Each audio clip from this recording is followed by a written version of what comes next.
In accordance with Section 5 of the Open Public Meetings Act, Chapter 231, Public Law 1975, be advised that notice of this meeting was made by posting on the bulletin board at Town Hall and serving the officially designated newspapers a notice stating that this meeting would take place at the Millburn Town Hall at 7:30 p.m. on February 5th, 2020. Roll call. Daniel Blair. Here. Brian Eagle. Here. Jocelyn Humphrey. Here. Renee Mastropico. Here. Mark Bassel. Here. Tara Cruz. Here. Joseph Steinberg. Here. David Morrow. Here. Sean Turner. Here. Vice Chairwoman Mary Solana. Here. Chairwoman Betzel. Here. Thanks. Our first item for tonight is the approval of the minutes of December 4th, 2019, which were circulated,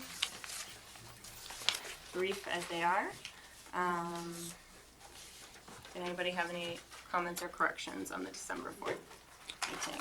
I have a motion to approve the minutes. So moved. Thank you. A second? I'll second. Thank you. All in favor? Aye. Opposed? Abstain, I wasn't at the meeting. Meeting minutes from December 4th, 2019 are passed. We also have minutes from January 15th, 2020. Eileen, I believe I had noted one change to you Without. regarding the not having to renotice for, is that reflected in the copy? Okay, great. Did anybody have any additional comments or corrections? Okay, so with that, just the correction, just for everybody's notice, was that we approved for the application 19016, which we will be hearing tonight, to be moved without having to renotice. We just wanted to state that they were not required to renotice. So that change has been reflected. Does anybody move to approve the minutes of January 15th? So moved to. Got it. So moved. Go for it. You got it. Okay, I move to approve the minutes. And a second? I'll second it. Thanks, Diane. All in favor? Aye. Opposed? Okay, minutes from January 15th, 2020 also approved. Thank you. So we have no memorializations tonight. We have one application and we have one matter of new business. I would like to have this matter of, or not new business, but business rather, business discussed first, and then followed by our application for this evening's, the order of the agenda. I know it's in a different order. So the business item is the proposed master plan amendment, the land use element. The intention of this discussion is just that. It's for the board. It's a presentation by our planner of a proposal to the master plan, which is the planning board's master plan, an amendment to the land use element. And so the presentation's intention tonight is for the planner and our attorney, as needed, to answer questions that the planning board may have about this. Take our advice under advisement, potentially change, or we may choose that we are not in favor of moving anything forward with this, or we would like to change things before we choose to move anything forward. This is our February 5th meeting. Our next meeting, I believe, is March 4th. Mm-hmm. And if we so choose at the March 4th meeting or a subsequent meeting, we could choose to vote on a proposed amendment, or we could choose to have more discussions with our planning board planner. And at that point, we would open it up to a public session, inviting public comment and feedback on any proposed master plan amendment at that time. So the intention of tonight's meeting is just for a dialogue, closed dialogue, between the planning board and our planner, but in public session for the benefit of anybody who wants to follow the process. So just to be clear on that. So that what I'm saying is that this is not an opportunity for the public to comment, because the planning board is in the process of making its decision, and at the time before there's going to be any vote, that's the opportunity for the public to comment on the proposed amendment. Am I saying that Yes. accurately? Okay. So that said, I would invite Paul, our planner, to address our planning board and fill us in. And apologies for the That's okay. change of order. Thank you, and good evening. Welcome. So what the board is considering, and I know copies have been forwarded to the board members, and what you have before you is a draft. And that draft is an amendment to the land use element of the master plan. And it would cover 2 lots. It is block 1211, lots 1 and 7. And as the chair indicated, and I'll just reiterate, this is not a public hearing. It is for the planning board to consider the draft. If the planning board decides that it wants to move forward with the draft, the next step in the process would be that a formal public hearing would be scheduled, noticed, and held where the amendment would be considered. So with that preamble, I think as many of you know or may know, the administration has been in discussions with a prospective developer of what I'll characterize as the former Wells Fargo property. That property is over 1.5 acres in size. It's actually quite a large property for a bank, even a drive-through bank. It is currently located in the B4 zone, which is basically your downtown central business district zone. And that property is similarly designated in the land use element of the master plan, consistent with the B4 zoning. So the master plan for that site is currently consistent with the underlying B4 zoning. The intent is that that property would be redeveloped for multifamily inclusionary housing with a required set aside for low and moderate income households that would assist the township in meeting a portion of its fair share housing obligation. I also know that there have been several public presentations by the prospective developer. I think one was held at the library. I didn't attend that, but I know that there's been some public dissemination of information regarding what's proposed on that property. So this draft amendment to the land use element of the master plan, what it would achieve is that it would change the designation of this property. Again, consists of 2 lots, and it would basically provide a foundation for the governing body to move forward to potentially introduce and also potentially adopt a zoning ordinance amendment that would create a new multifamily inclusionary zone on this particular property. And if you put that another way, if that zoning were ultimately introduced and adopted, this master plan then, if adopted, and when that zoning would come back to you between introduction and a second reading, would provide a basis to conclude that the underlying zoning would be consistent with the master plan. So having said that, if you can just kind of follow along, it's not a very lengthy document, but on page 1, it just indicates that the planning board, if it moves forward with this amendment, would establish a new, and we're calling it an RMF AH2 designation, and basically what that stands for is Residential Multifamily Affordable Housing 2.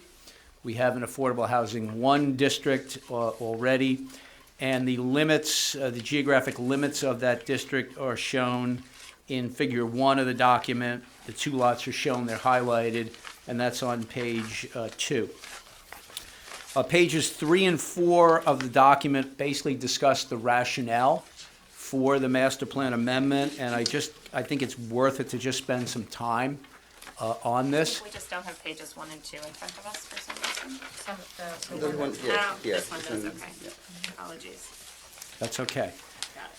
So we are indicating in this document that in amending the land use element, the planning board indeed is recognizing that the township has very little vacant land available to potentially meet a portion of its affordable housing obligation, and that the township needs to be proactive regarding redevelopment of what is characterized in this draft as underutilized or unproductive properties in terms of providing for multifamily housing with a required set aside for low and moderate income households, and also given the magnitude of the township's obligation vis-a-vis the vacant land resources available.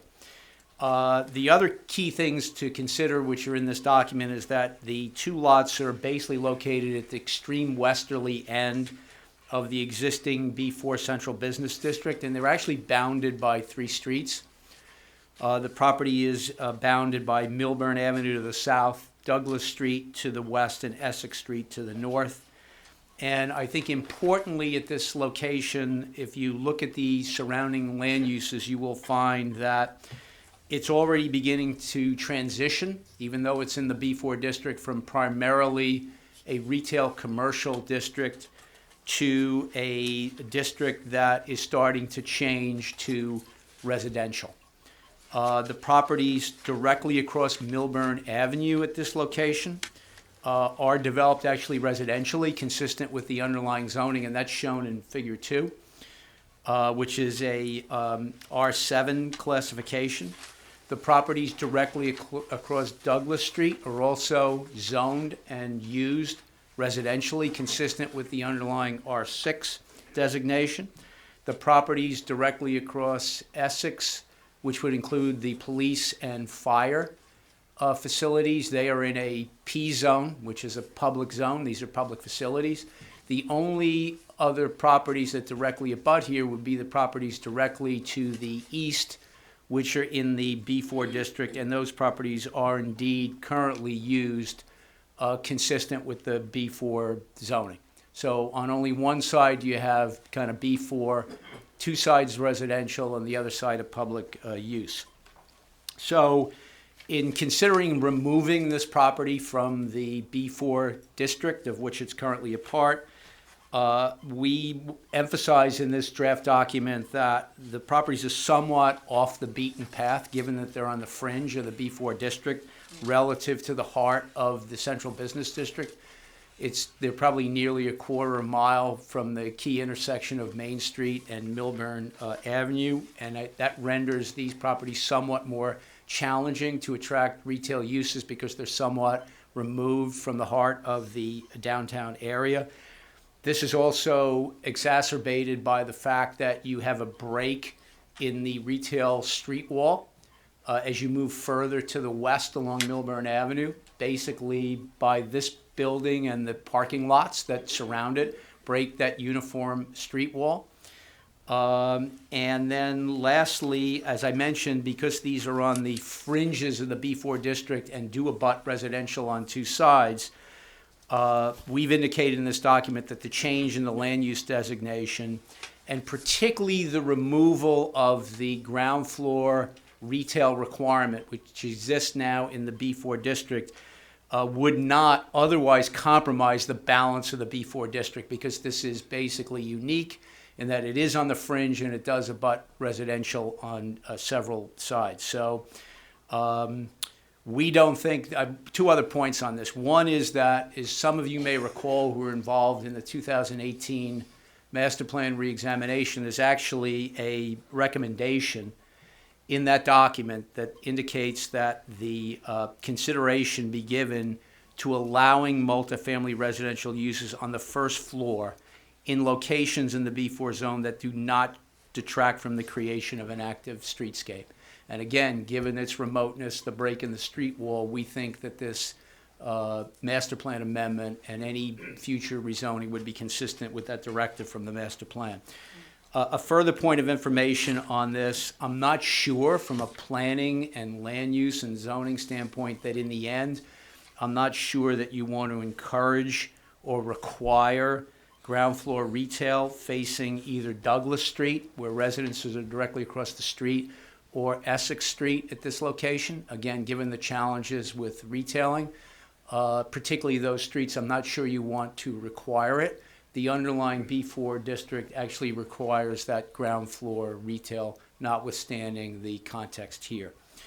So the last part of the document basically outlines what some of the development standards that the master plan would be recommending.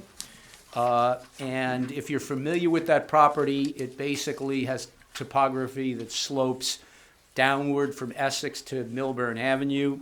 And essentially we are indicating that the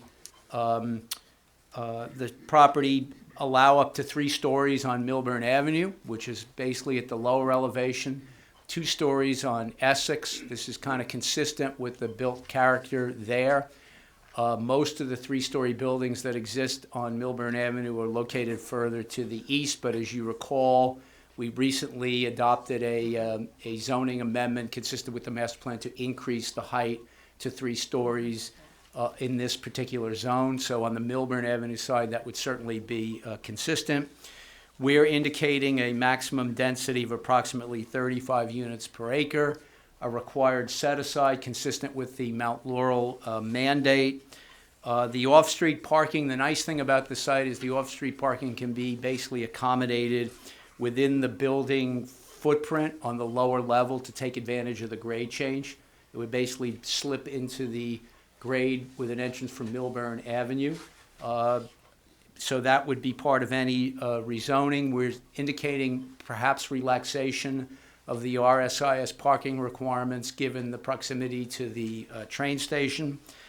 And we're indicating that the parking levels be screened with active residential uses with the intent perhaps to have stoops or porches to screen the parking levels that would be somewhat exposed from both Douglas and from Millburn Avenue to basically provide an attractive streetscape, albeit residential, that would basically hide the garage per se. And then we're also indicating that any zone should have appropriate standards which would assure a quality of development in terms of design, materials treatment, and the like. So that, in essence, is a copy of the document. Page 5 just provides a brief summary of the proposed amendment. So, Planning Board, there you have it. I'd be happy to answer questions, and the ball is now in your court. Thank you. Does anyone on the board have questions for Paul? Go ahead. I have a question for both the planner and our attorney. Is there any substantial likelihood that if adopted, there could be a successful challenge to this rezoning on the basis that it is spot zoning? You want to go first, or you want me to go Let me first? just start with the master plan amendment. What we're talking about now is the master plan amendment. Assuming that this goes forward and the planning board adopts the master plan amendment, because it is a vision, it's a plan, it's not enacted as rezoning in any way. It is extremely difficult for a successful challenge to be made to a plan. It's a vision that the planning board has for the municipality, and while people may differ as to what that vision may be, if there's a consensus of the planning board who has the function to do this, I think that it's difficult to challenge. If the master plan amendment that we're talking about is subsequently implemented through a zoning ordinance, any amendment to a zoning ordinance can be challenged.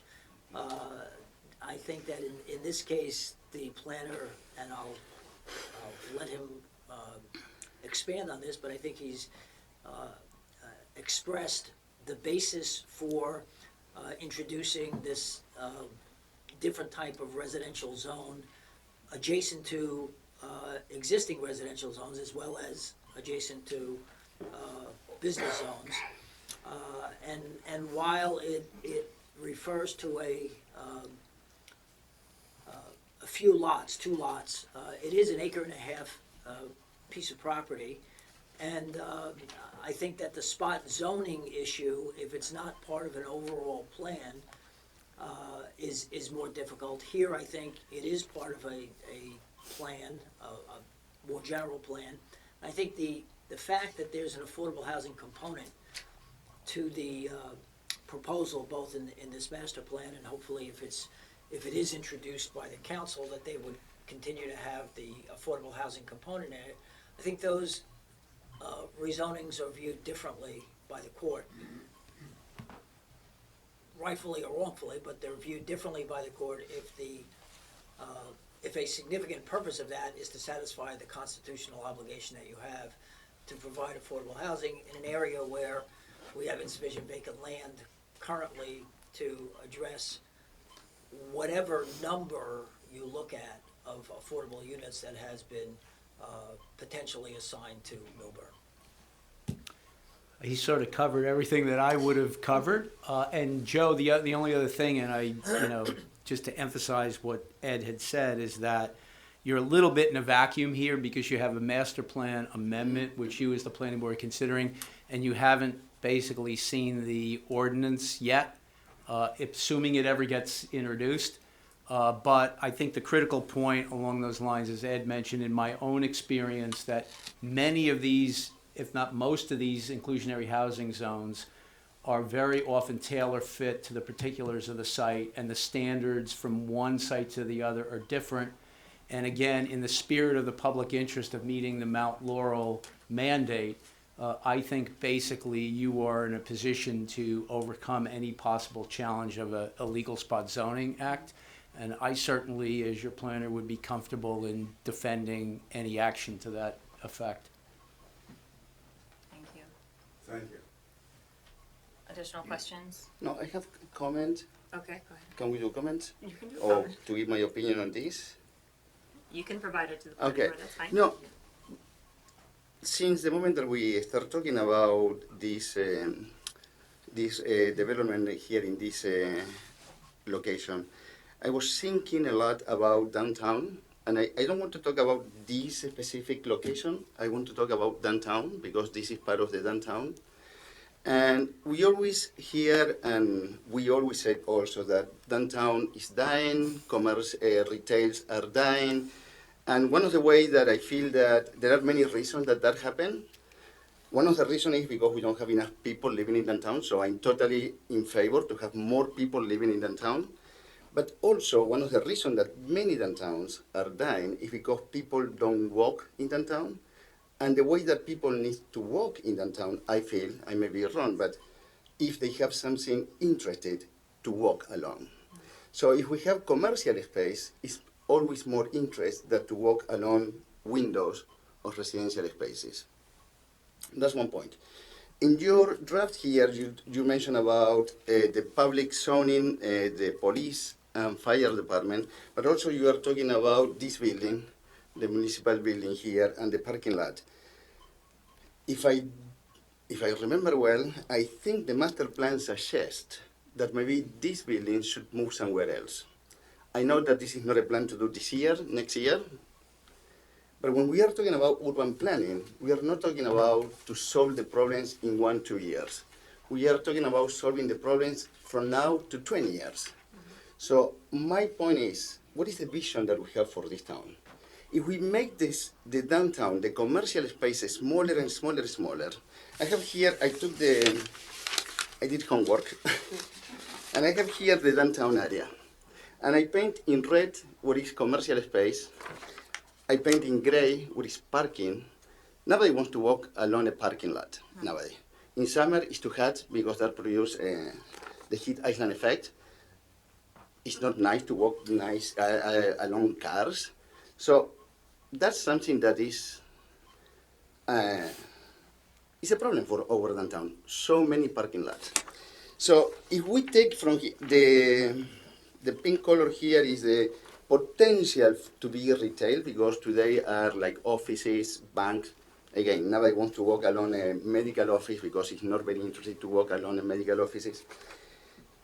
But also I feel that the police and the fire department, if we have a plan to make this downtown vibrant, to have life here, maybe the police department and the fire department can move somewhere else in a few years. I don't know when. But I feel that if we are,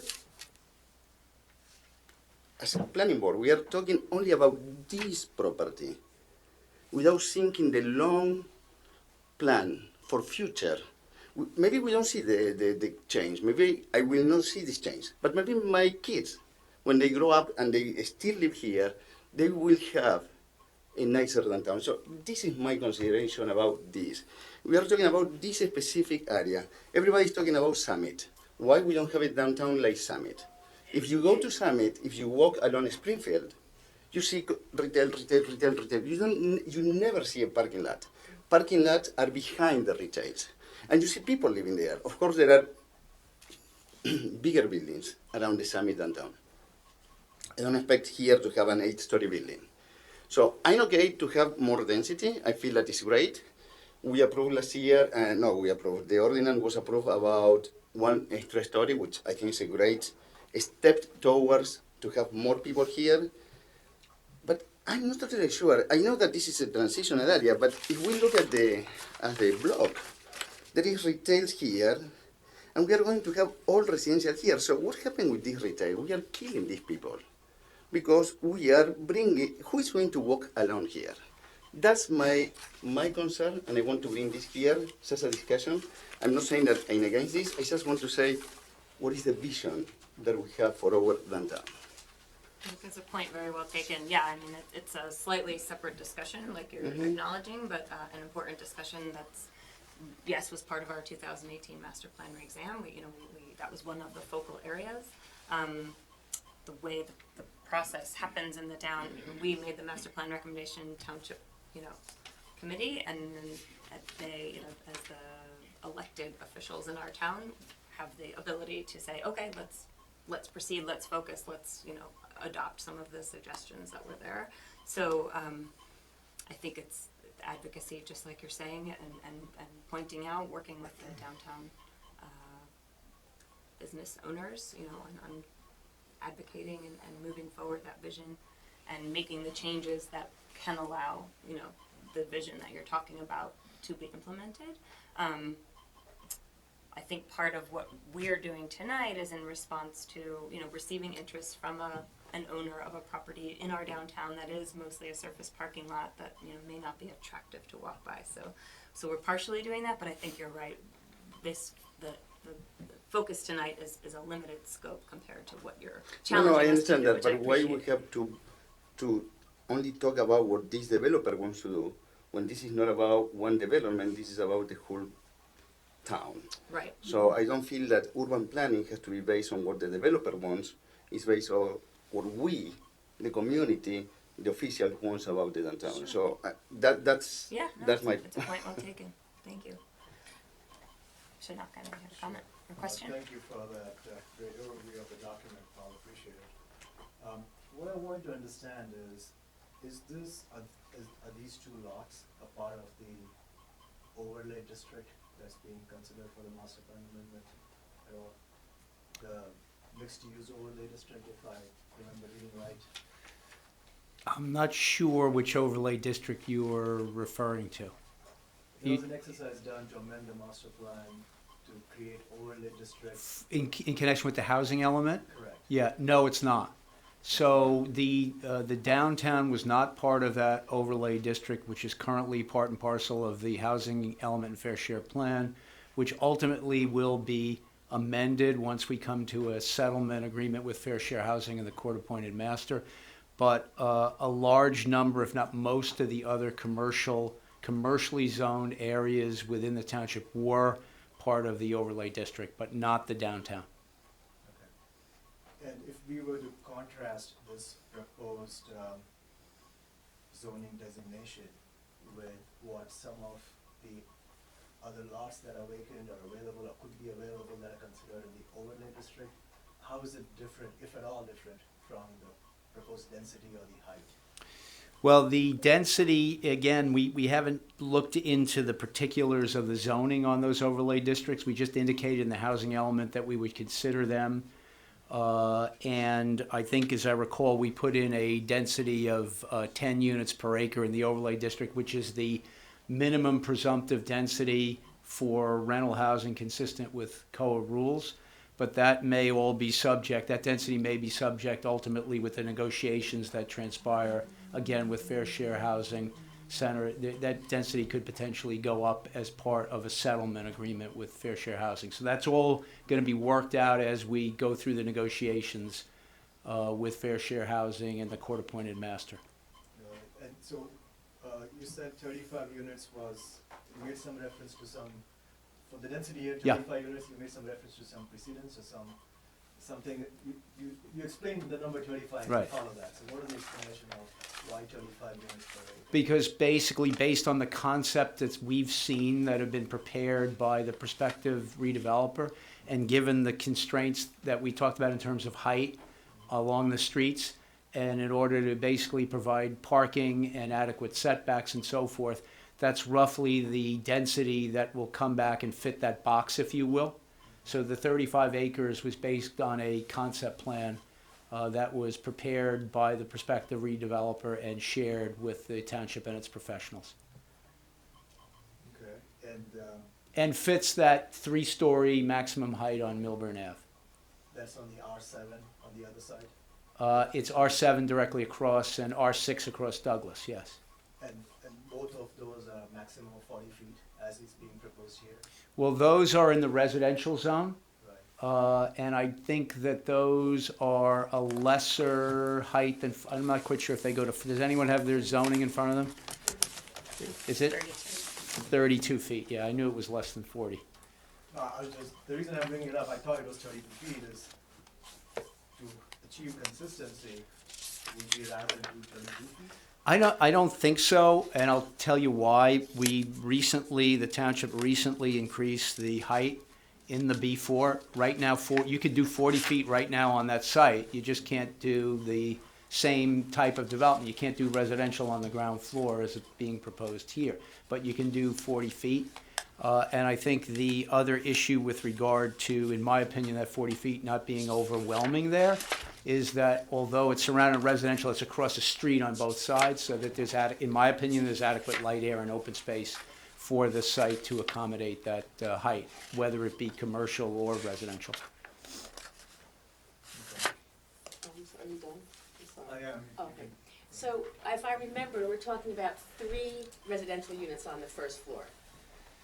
So along the Millburn frontage, based on the concept, Right. there are only, I think it's either 2 or 3 units on that first floor. And then along Douglas, as you transition in the slopes, there's also residential there where we're talking about perhaps there'd be some stoops in order to shield the parking garage. And then again, it basically transitions to 2 stories at Essex. So I don't know if you would know this, how many square feet approximately would those 3 units be on the first floor? I don't recall there's floor plans that are part of what was Right. submitted, but I don't recall the actual square footages of the units.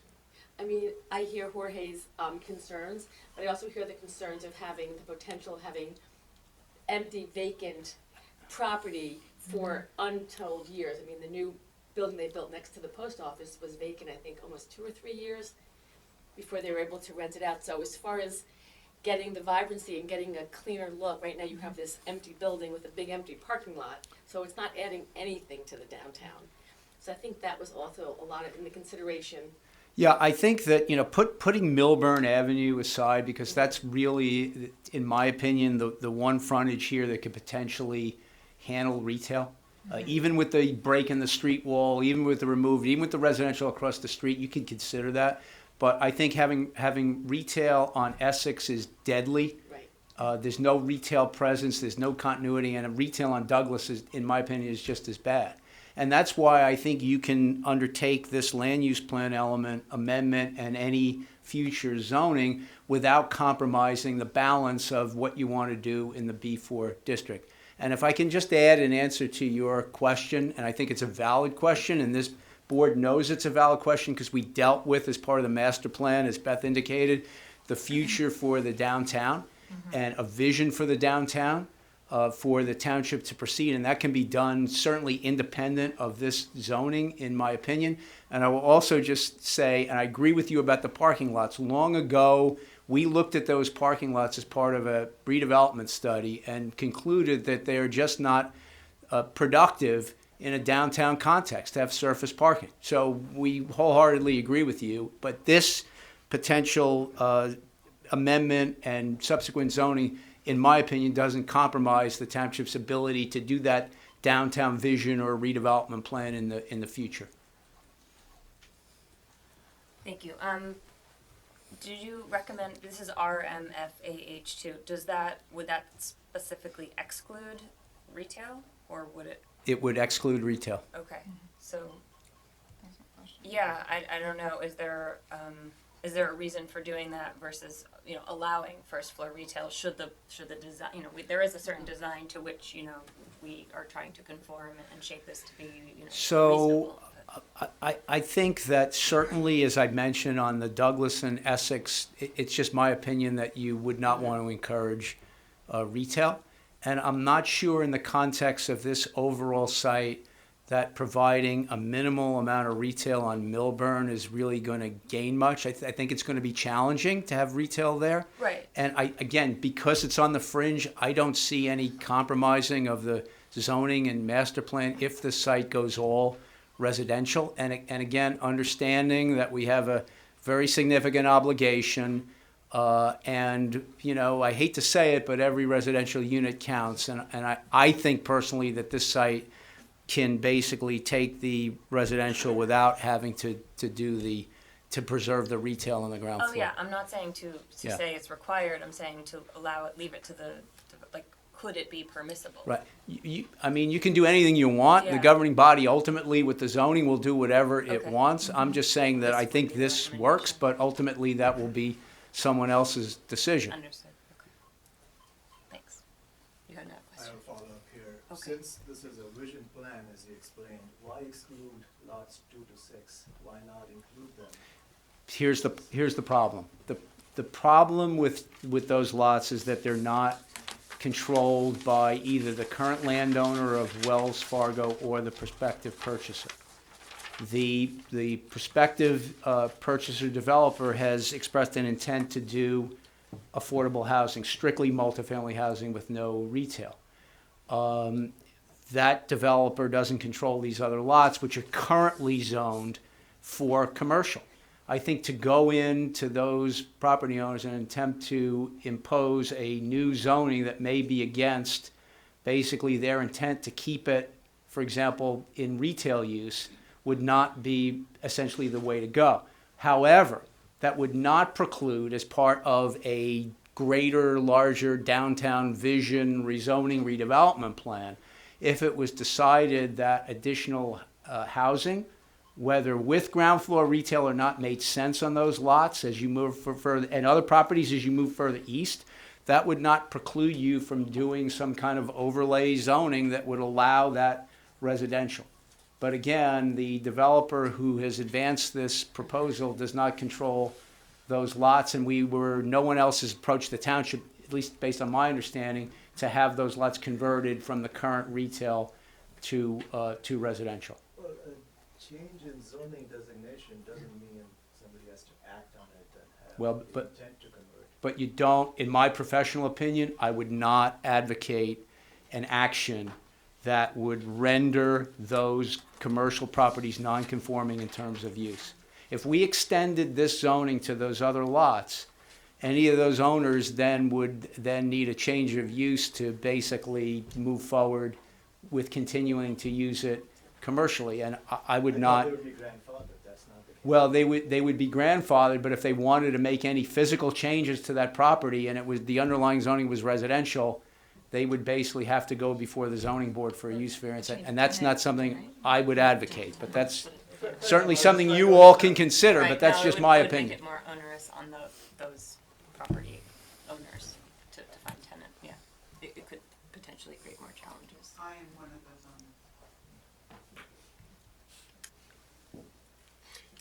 owners. And again, what's the reason for not including retail in this designation? In the, the RMF? Remote location. But is it really remote though? Like you have an entire neighborhood there, the Washington neighborhood, the high school, the apartments down across from the church. You're gonna maybe end up with something further down, that's the old Saks Fifth Avenue building. Like all that stuff, anybody there, that's easy access for them, walking distance. They don't all have to go all the way downtown to do it. I think we have a difference of opinion on this, and I respect your opinion. I just think to mandate the ground floor retail, and particularly on the non-Millburn Avenue frontages in this site, you're basically, I think, potentially creating an area where you're going to have empty retail space. And also, I'm not sure you want to put it, particularly on Douglas, right across from the residential. We're trying to be consistent in terms of the compatibility of land uses. In other locations that aren't on this fringe next to residential, I agree with you wholeheartedly. But here, I just don't think it's advisable, but ultimately, this board is entitled to its opinion and decide whether to move forward with this You currently. could leave it open as an option. It doesn't have to be, to Beth's point earlier, we don't have to exclude. Would there be a way to zone it so that on the Millburn Avenue side, there's an option to? Here's what we can Great. potentially do. Because we have a relationship between the governing body's wants and wishes and the planning board's desires, and they aren't always in sync. So what we can potentially do, and I'll throw it out to you, is change the language in the master plan and maybe put in language couching it in terms of with possibly requiring or allowing, maybe Allowing is- ground floor retail on perhaps the Millburn Avenue frontage only, but you give me direction. This way, it would give the governing body an option. It wouldn't box them in. It could either change the zoning to contemplate that, or basically go forward with a zoning, which is currently what's been the proposal, which is all residential. This way, neither party is sort of boxed in, if you will.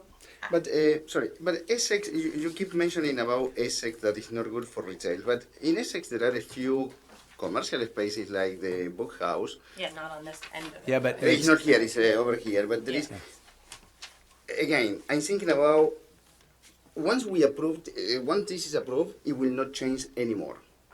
But still, we have the potential to change the fire department, the police department in the future, and became that a more commercial area. Once we said no, we don't have any more retail space here, it's gone. So we are going to lose the potential for this area for future. And also, I always wondering all the time about developments. The retail is not good for the town, or it's not good for the developer. Because I know retails are not good for any investment. Any developer wants to do retail because they have problems to rent the space. It's always more rentable to have residential than commercial. But we are talking about our town. So what is better for us to have this or that? It's a question. I just want to leave this open to see. So I'll only answer it this way, and I don't mean to be argumentative, but I don't think if this zoning is implemented, that it essentially compromises any of the balance of the B4 zoning in terms of what it currently requires for the locational context that I described. And I don't think it potentially compromises whatever might be done in the future if the police and fire were to be relocated or part of a larger municipal complex. I don't think this zoning does anything that would compromise whatever is being considered there. So that's kind of my stance on this. But again, this is your document, and you'll decide how you want to frame the document. So just, go ahead, you can You know, comment. I wanted to know, Jorge, if you'd be more comfortable if, like what Miriam and I are Yeah, alluding to allow that. to permit it as yeah. a use, not Exactly. to require it, but permit Exactly, it. yeah. Okay, sorry, I just wanted to wrap it Mhm. up. Go ahead, Terry, I'm to cut you off. So I'm just wondering about the timing and the urgency of this land use element and where we're at in terms of like why we're talking about it now. If we're potentially talking about looking at a larger downtown and a vision, why can't we wait? Like, why can't we have that conversation first? Why are we having this conversation about this development now tonight?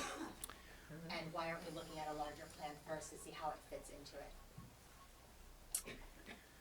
Do you want me to take So I'll give a shot at it, but we're in the throes of a negotiation with Fair Share Housing with regard to our Fair Share plan. Fair Share Housing knows that this property is on the radar.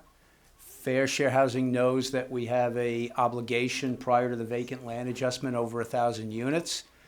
And ultimately, we want to do everything possible to move that negotiation to a point at which we can get a settlement, because what ultimately will happen is that the longer time goes on, I think we're going to be approached more and more by prospective developers.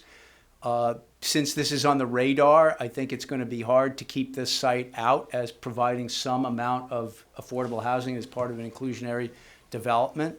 And again, I agree with you on the downtown. You know I agree with you on the downtown, but I think this site, for the reasons stated, could basically move forward on its own without compromising that larger study and vision for the downtown. Are there potential other sites that developers want to build on that might be better for us as a town? I don't know that, because I'm only as good as what my client directs me to look at, and I don't know if other developers have approached the town, but that ultimately we're going to need to settle with a zoning scheme and overlay zoning, and I don't know exactly what that's going to. Keeps getting I pushed further and further I don't back. know what that's going to look like, but you're correct. I think that if we're going to move forward with a downtown vision, that the quicker that we start to do that, that will dovetail with knowing our needs for affordable housing. I agree with you.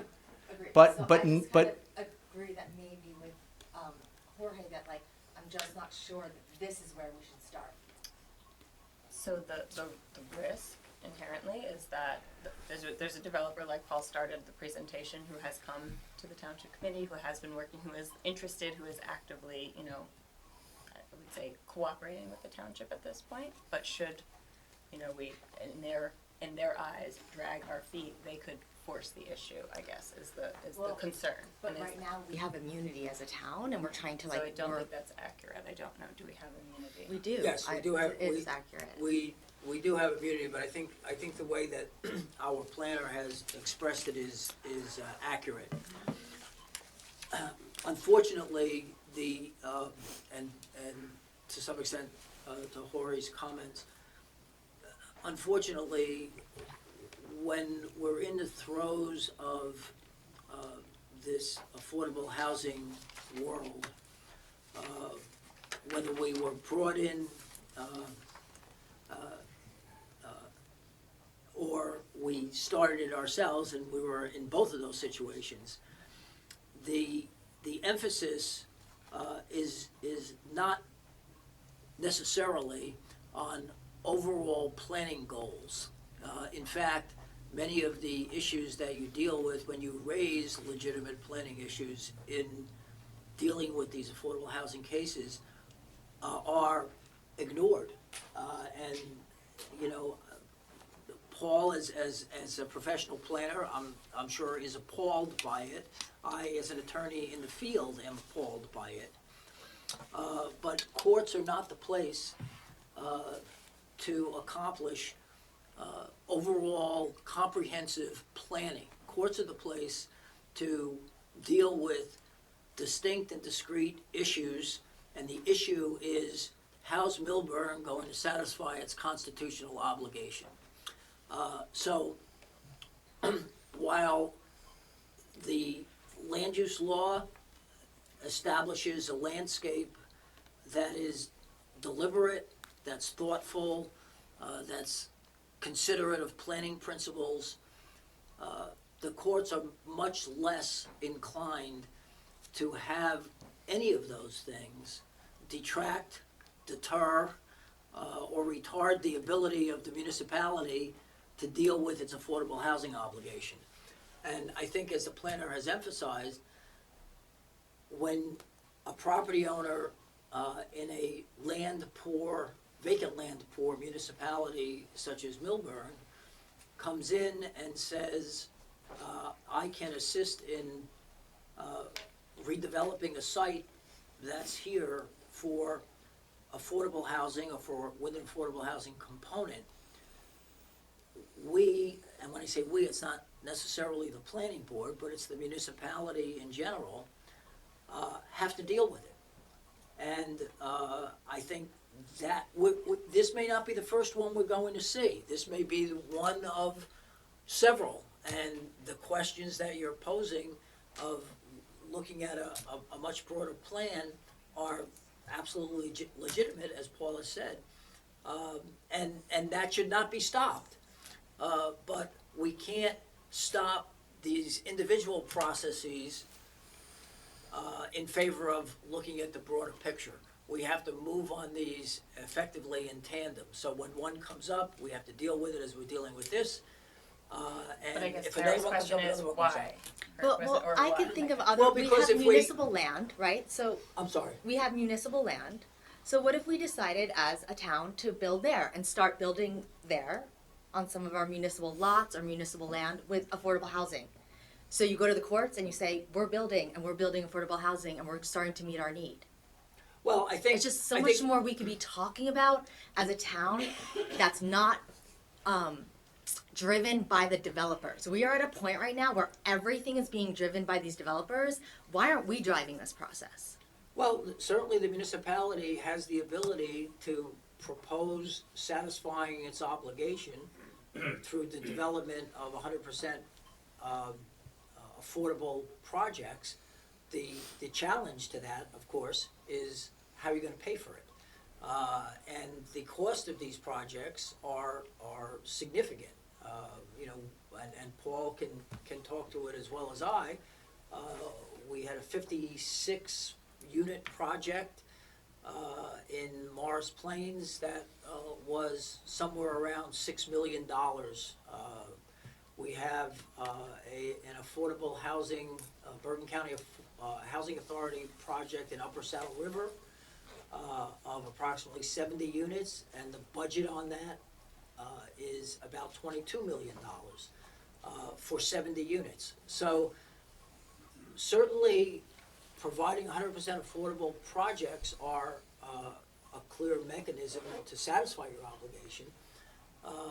But if it's going to be done publicly, then we need to be able to finance that. And I'm not suggesting we can't finance it. All I'm saying is that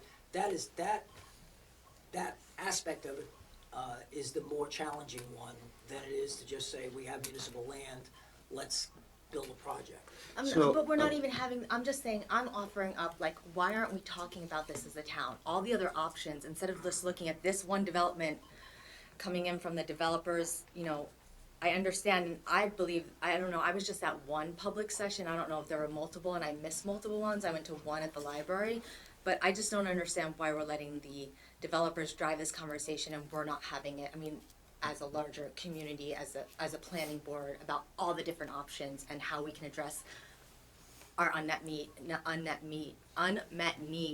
and this larger looming problem we have.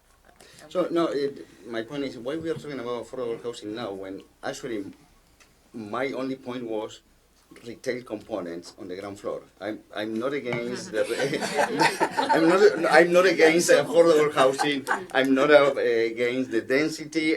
I'm okay with that because we need to bring people to downtown. I'm okay with that. I say my only point is I'm worried that if we remove the retail component here, we are going in the wrong direction. A question now for the planner, and maybe it seems a crazy question. Why they are doing 2 stories on Essex? Because I thought that the ordinance that it was approved, it was everywhere 3 stories here, right?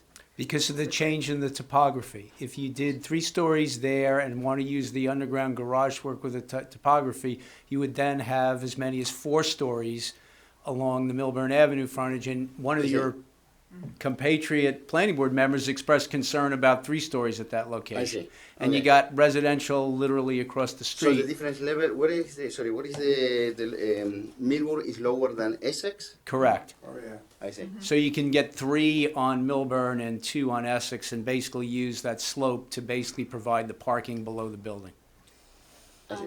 So I think Tara and I once walked down the whole length of Millburn Avenue with a planner. I can't remember that planner's name. But he said Millburn's very unusual. We have a very long downtown. And there's still retail very close. It's not like we're not giving people a place to walk to a coffee shop or a bhakti yoga. We're not precluding them from having retail near them. And as far as, this building is old. It's not fitted properly.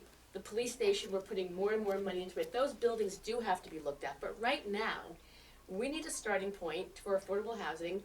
We need to develop this vacant piece of land that's going to deteriorate soon. And we do have to look at the whole plan. I think we have to, I said at the last township committee meeting, we need to hire a planner for a real downtown development plan. This is not in the center of downtown. This is something we have a developer waiting to invest millions of dollars. They're gonna bring those walking wallets. Cranford is booming because they have people living downtown. And if Millburn doesn't kind of step it up, we're changing by not changing. And we're just gonna die here. And it doesn't make any sense to keep these old ways of doing things, like you have to have retail on the first floor as some kind of mandate, because we need to progress. And if we have a project ready to go, that's a beautifully appointed building, that's gonna give us not only walking wallets down the street, but it's gonna give us an affordable housing hit. And we're not taking away all the retail on that block. And eventually, we're gonna make a decision, what has gonna happen with our fire department that is old, our police department, that we're putting more money into HVAC. We just approved over $1 million, I think. But there's talks about moving the DPW. There's a lot of talks, but all of that should not, in my opinion, stop this from starting some kind of movement in this town. I agree with you Yeah. 100%. I think what I was sort of agreeing with Jorge is just leaving the language like Yeah. a little bit open. Yes, but Yeah. now So we're talking that- about, Yeah, Yeah. right. Yeah. Yeah, So I we- think that yeah. we're all on the same page. Agreed. I just think Yeah. if we could like leave, not completely exclude retail, because this is one developer, this is one development. 20 years from now, somebody might want to redevelop the site to have retail on the ground floor, or this developer may decide that some retail on the ground floor, Exactly. I agree. right? Exactly. Right. The ground floor can But to become in the stop the whole future. process, No, no, you no. No one is doesn't saying make to stop any the sense. process. I'm not saying to yeah. stop the process. I'm just agreeing that just that. What is the harm in doing it if we keep the retail portion of it in that designation? There's no harm. So my question to you is, are we talking about just on Millburn Avenue or on all three frontages? I would say at least Essex and Millburn. Well, I think the point they're making is leave it open. Leave it For a open. commercial decision to be made by the Yeah. developer, don't Essex is exclude parking lot. this. No. No. I mean, No. require the But use, if you said not ever again commercial, Right. it would. But Yeah, I it could know. be either or, right, but That- right that's my now, point, yeah. he's looking to Either or. develop Yeah, yeah, this yeah. and get a project Yeah. that we're desperately in Yeah, need that's of. the reason we said leave it open Yeah. for future. Mhm. Right. So all the apartments on the ground floor tomorrow in 20 years can become a commercial space. Sure. Leaving the flexibility. Yeah. Yeah. So if we put in language to the effect that the ultimate zoning should consider allowing but not requiring Mm-hmm. retail along the street frontages, would that do it? Because Yeah, that yeah, it wouldn't would be- compromise the governing body, but it would sort of meet, and I can't speak for everyone on the board, they can speak for themselves, but at least what I'm hearing from sort of this side of the room. Yeah. I would be happy with that. I think it would be Thank you. a That good was, step. that was my original. That would be great. I think it's gotta be strategic retail though, because if it's a nail salon or it's something that's not gonna attract. I don't think we can say no Well, to you- salons. Yeah. I- Yeah. Can't. Yeah, You can't you do that. can't. You can't say no banks. We can leave it to the markets to decide. Well, we're not developing the zone at this I know. point. We're making the recommendation. I know, Yeah. but I mean, we heard that, I mean, and you talked about planning, it was really, I thought a really fabulous planning session that you conducted when we were doing the master plan. And I don't know, like couple of hundred people showed up or whatever it was, and there was a lot put out, and people basically said, the downtown is dead. If you make comparisons to Summit, you make comparisons to the Millburn downtown, you've got real vibrant retail that attracts people, you've got livability, people live in condos, people live in housing, and there are a lot of trees, which we don't have, that basically make the town appealing. And we don't have that. And I think by, as Jorge was saying, peopling, quote, attracting people to the corridor by having instant, by having residents, it works, but you really need the correct type of, a retail that's gonna attract, But we can't do Right. that now Yeah, with our that's- vacancies. No, I know, but it's a lot easier than saying the township will build it. That would be subject to a bond initiative that I can guarantee you right now would fail. To say move the police and fire, and it's gonna be $20 million to Try do that, and 40. that's low, right, that's a low number.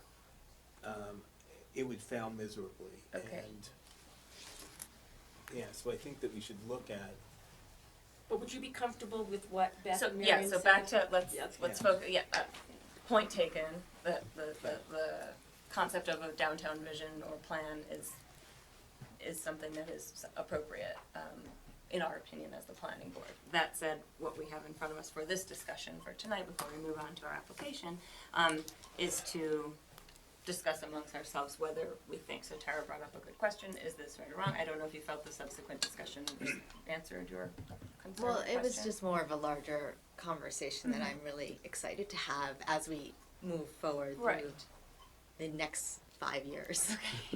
But the other point is, one thing just about the commercial space, I think that is important. So the two businesses that are up by the Busy Bee and 45 Training are flourishing. They're doing great up there. So in the new space, and I feel like we do need to point out about the commercial retail. And I'm downtown, my business is there, I'm there all the day long. I'm fully aware of what's going on in our downtown.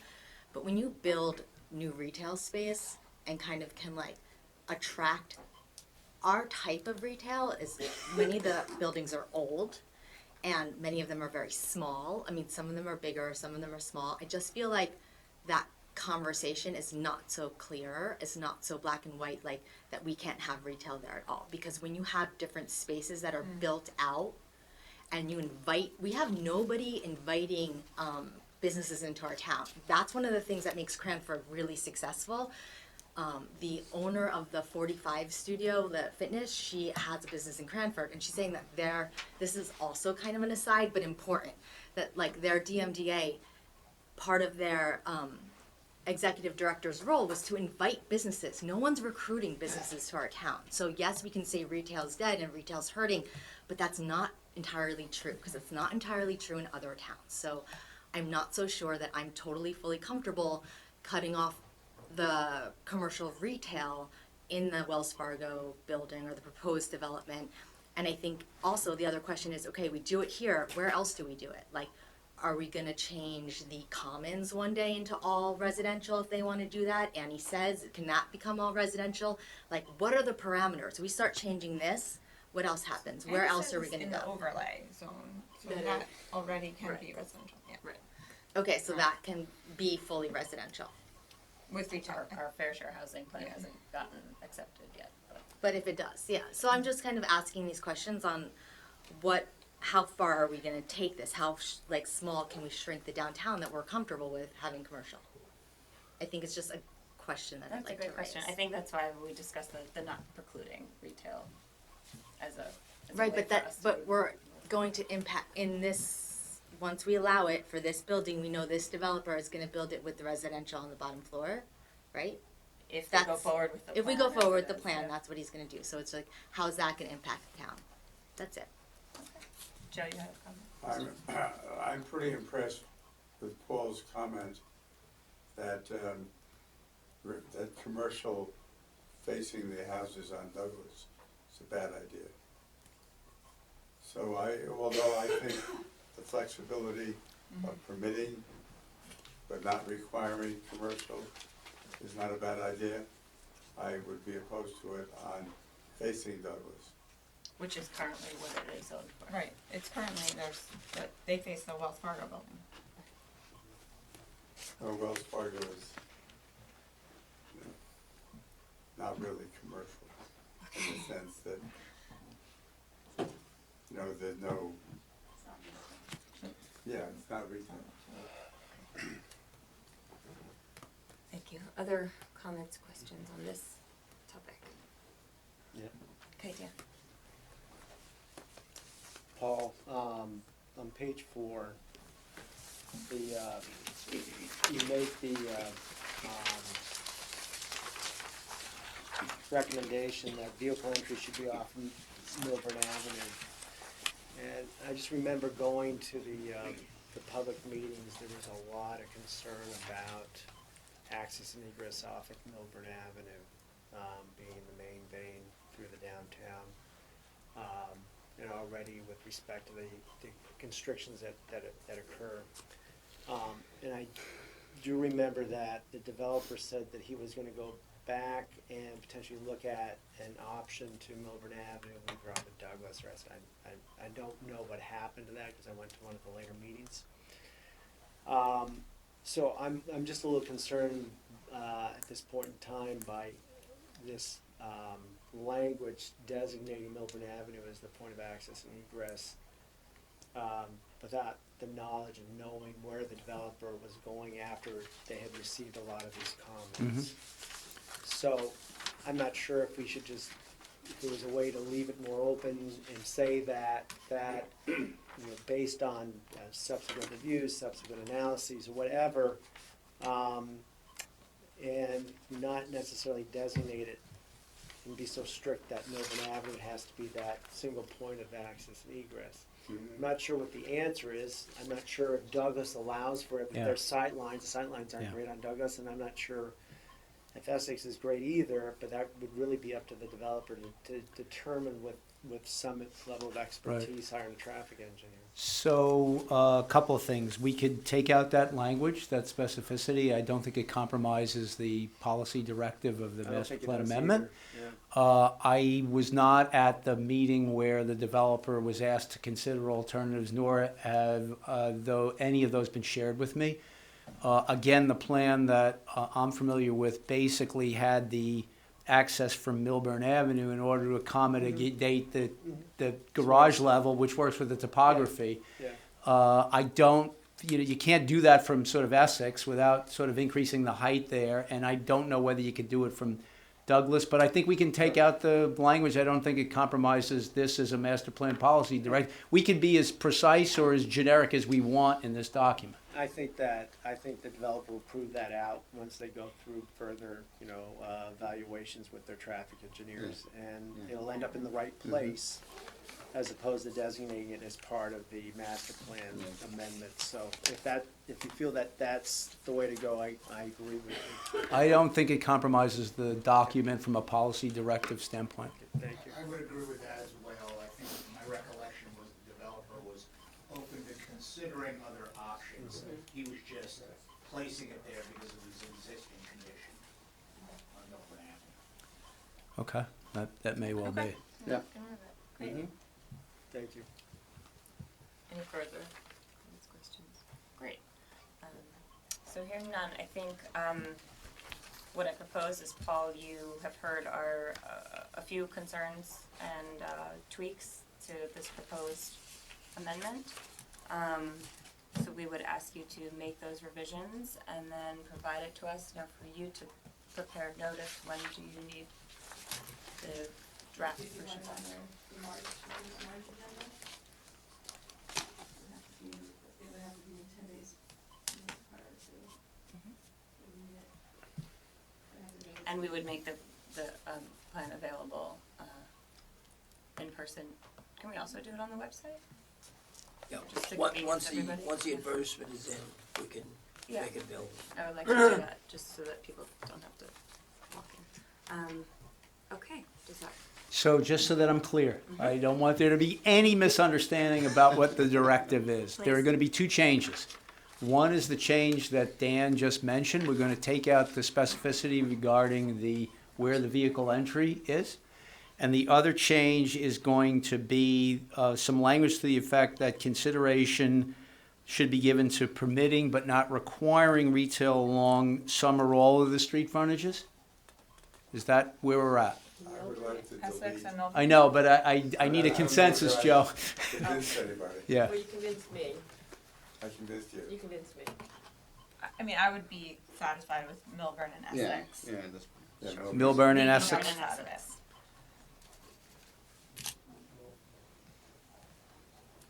And just understand that if we stay within the same box, and by that I mean height more than anything, that if the developer was to go to, if the zoning allowed that and the developer was to go to that, it would reduce the residential yield and the number of affordable units, because you're taking up space that otherwise is producing units and affordable units, just so that everybody understands that.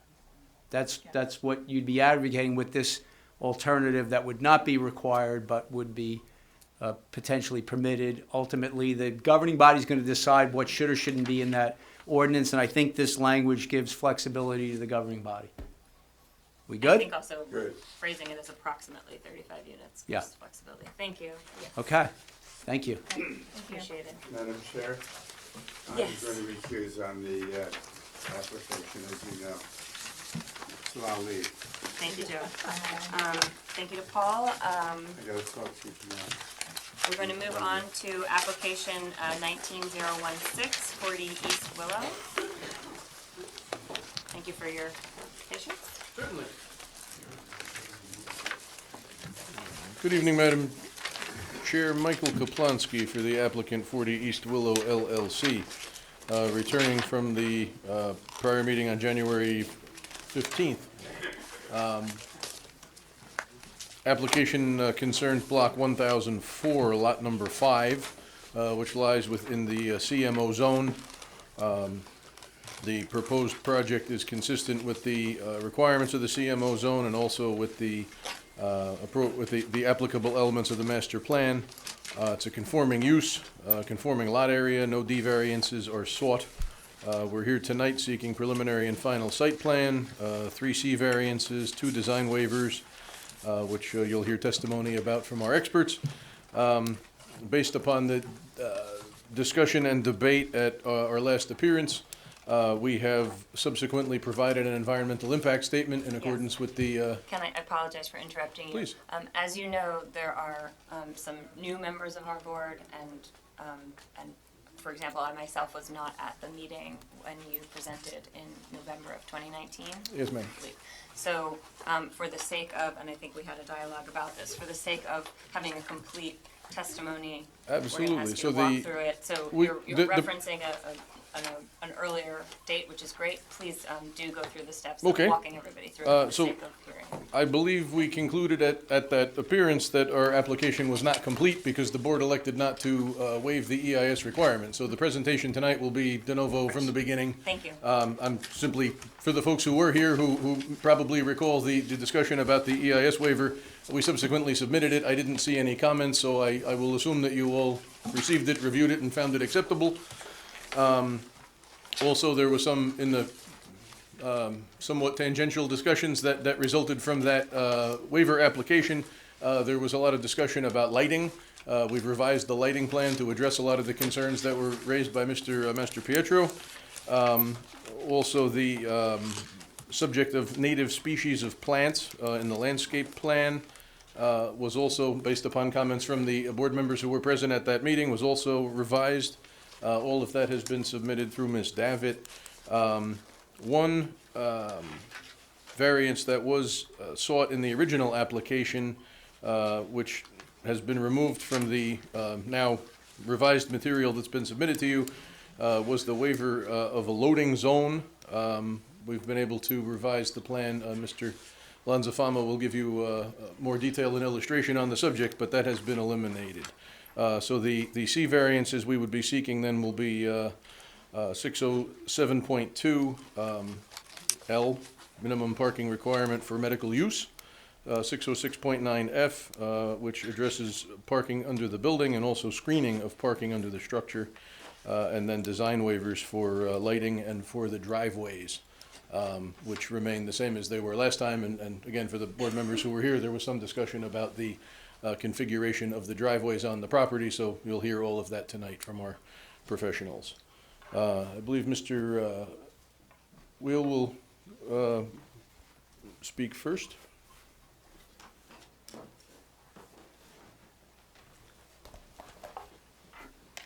Good evening. I do. James Weil, W-E-I-L-L.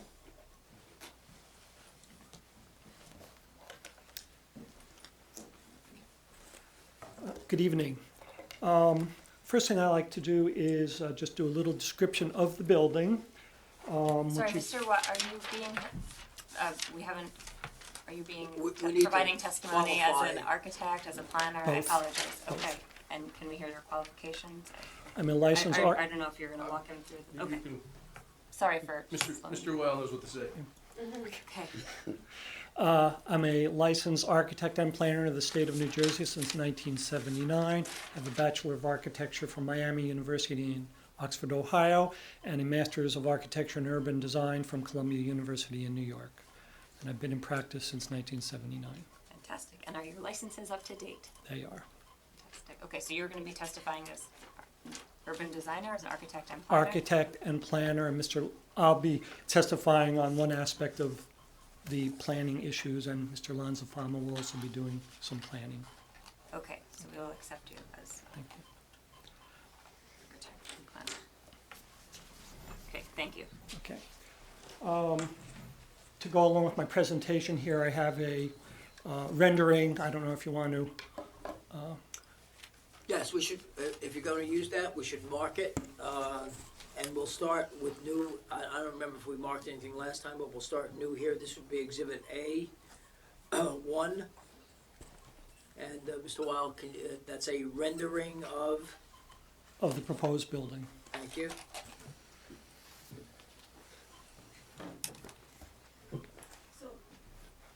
So we're starting over. Yes. So in other words, Tara is eligible, everyone is eligible. Everybody who is here will be eligible. That was the intent of having them.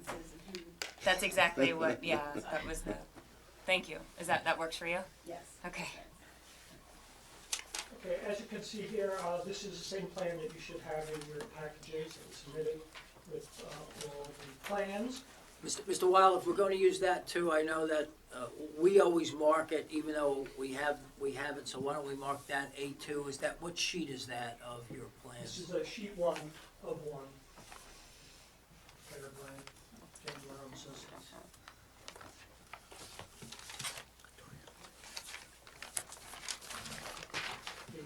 A2 with today's date.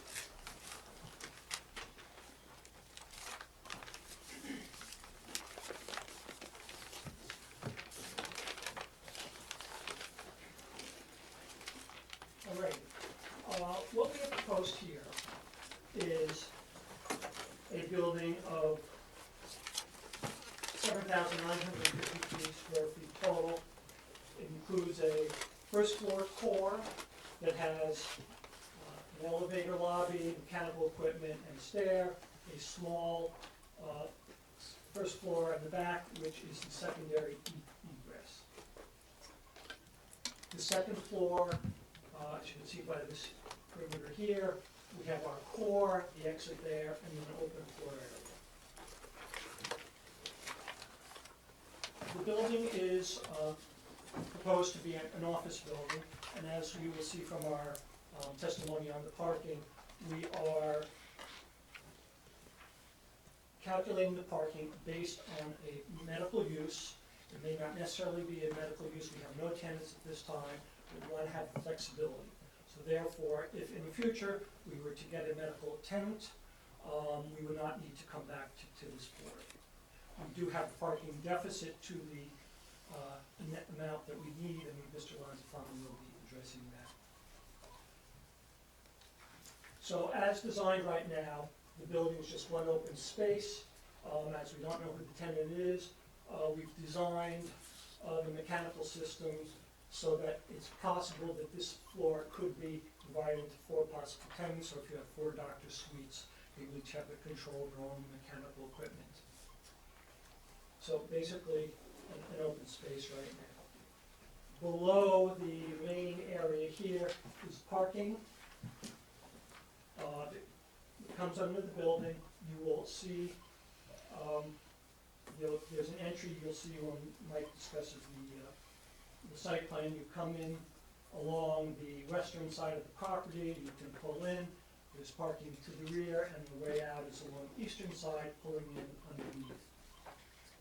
And we'll be discussing one of our variances, which is no parking is allowed under a building, and you cannot use any parking under a building as part of your calculations.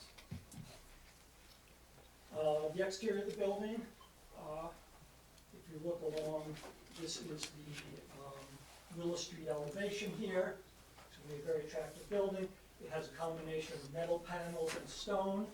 The owners of this property, members of Starcom Communications, Starcom Fiber Optics. If some of you might recall, several years ago we came in here, they bought the last building on the street, they renovated it, they outgrew it, and then they purchased the former Verizon building, which they renovated completely, redid it, And this is an extra piece of property that came with that purchase, and so we came here to the board and we got a subdivision, and this is on that piece here. So they've used stone on both the original building and the new building, and sort of trying to carry that theme forward. Along the sides, the corridor has the metal panels. As we go into the back section, we have stucco that will tie in color-wise with the metal panels, the stone in the front, which emphasizes the stair tower and the entry area. And we have similar in the back.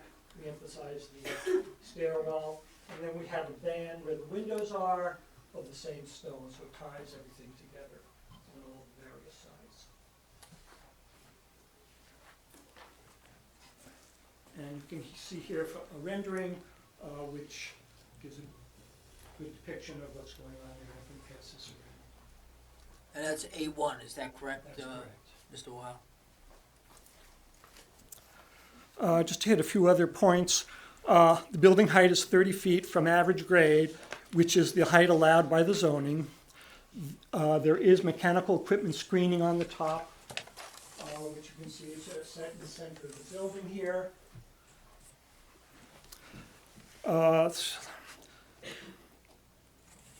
The HVAC screening is 6 foot high from the base of the roof, but as the roof slopes, it's really 1 foot lower, so it's only 5 foot higher than the perimeter, and the zoning allows it to be 8 foot higher than the building. As we have no tenant now, we are keeping the plan open for flexibility. Our parking requirement is based on medical usage, and to allow for flexibility should we get medical use. The business office market is not great at this time, and so flexibility is needed for a possible medical use. I would like to address the variance issue of providing the parking under the building and why we opted to take this approach, and why we feel our solution will not substantially impair the intent and purpose of the zoning ordinance. To address this issue, you need to first look at the reason behind the adoption of this measure. It is my understanding this restriction was passed as a result of poor design solutions for projects providing parking below the building that occurred around the municipality. So I'd like to submit, have 4 here. Do you want me to say number? No, we should mark them, Each are they one? all, Just 4 here. let's mark each one separately then. A3, 4, 5, and 6.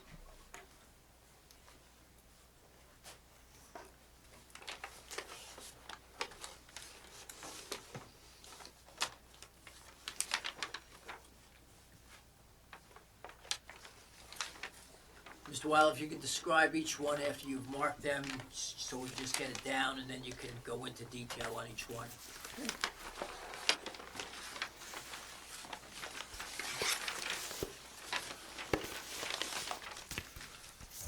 All right, A3 is an existing building that's on the corner of Essex Street and Lackawanna Place.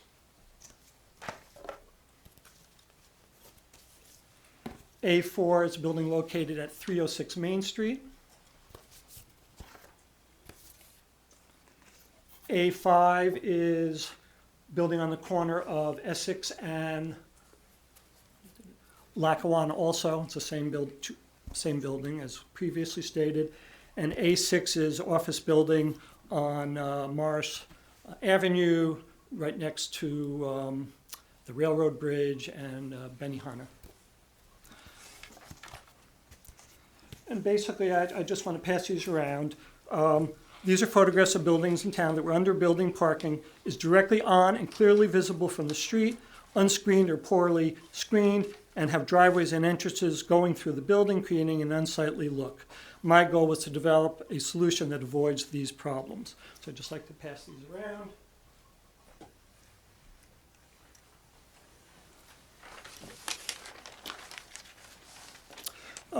Knowing that the parking under the structure would be a variance issue, we did study other options. First, we first looked at a 2-story building with each floor of similar size. This created 2 small, inefficient floors. This would require additional shaft space, additional mechanical space, possibly additional bathroom area. This two-story solution also limits the potential tenant pool for those looking for larger areas on a single floor, such as a larger medical practice. In today's rental market, you need to have as much flexibility as possible. In addition, fewer parking spaces would have been created with this option. Number two, we also looked at solutions having a driveway aisle entering from the back of the building and going down the center, so spaces could be accessed from within the building and therefore allowing us to shield the parking with the exterior walls. However, we would then have a dead end, either a dead end situation, and cars would need to back up, or we would need to make a turn out from the building and we would lose 3 more spaces. This solution would also have been difficult due to the narrowness of the lot. So basically what we're saying here, right now we entered parking here around the perimeters. We looked at solutions with the driveway coming down the center, so you would still have the ability to screen the outside, but this was not efficient. Also due to the limited width of the lot, we would have difficulty providing our other driveways. Another key purpose for having this building on stilts, this building is in a flood zone, which Mr. Lonzafano will talk about, and we are trying to limit the amount of ground floor area of the building, so floodwaters can come underneath and limit the amount of grading that we have to do in the flood zone area.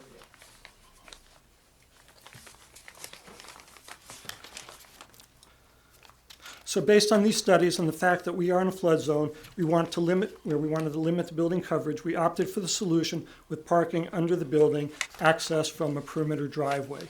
We made this choice knowing we would address the concerns of underbuilding parking in an aesthetic manner not detrimental to the intent of this zoning provision. Our parking is set back and has limited visibility. The front court conceals most of the visibility of the vehicles. In addition, landscaping is provided where the tails of the cars bypass the core building. So basically what we're saying is our parking is under here, our core shields most of the parking. What you'll see on the landscape plans, we have that landscape here on either side of the core that blocks the side of the overhang here.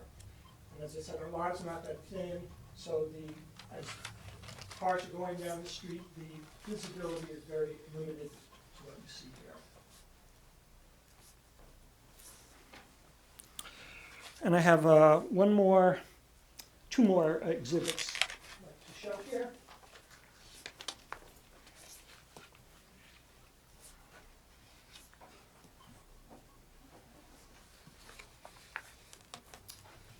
What would you like to call this one? A7 and A8. This one will just be A7 right here. Okay. And I do have some copies I can pass around of this. Mr. Weil, if you could just put the date on A7.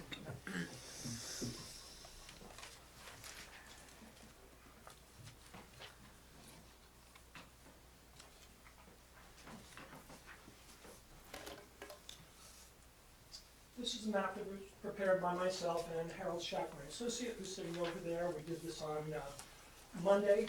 We walked East Willow Street from Main Street all the way down to Beaver Street. It's a little hard to see on this plan and also on the little plan here. The little red dots show the closest location on each lot to the street. You can see our lot is designated in the middle. So what we did is we measured at each of these lots the distance from the curb to the closest car and parking area on each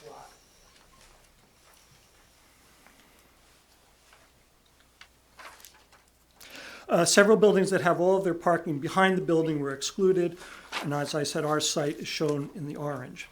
Of the 16 properties we surveyed, the average setback from the curb to the closest space was 19 feet. If these were code conforming according to today's zoning, the parking should not start until approximately 34 feet from the curb, and that's based on there's a required setback of 24 feet from the property line to the building, and we took our measurements from the curb line, which is another 10 feet. These are all open, fully visible parking lots with limited screening, and it's not very attractive as you drive down the street. At our proposed building, our first spaces under the building are 60 feet back from the curb, and for the most part are blocked from view by our building core and landscaping and a limited sight line from the street. You just see the rear of the cars. As our lot is narrow and there will be fencing along the property line, the viewing is limited and quick to a passing car. We do not have a field of open parking visible as most lots along the street do.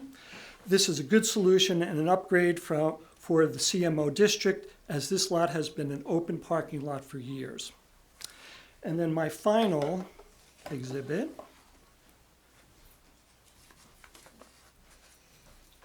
which we're up to 8. So we'll have 8, 9, and 10.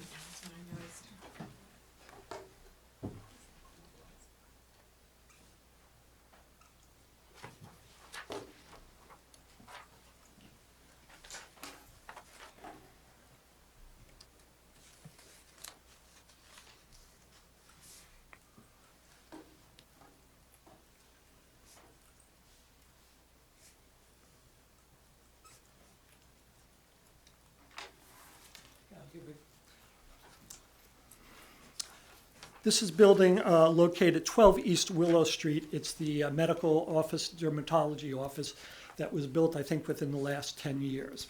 That's A8? They're all the same, A8, 8-9, and A10. They're just different views of the same building.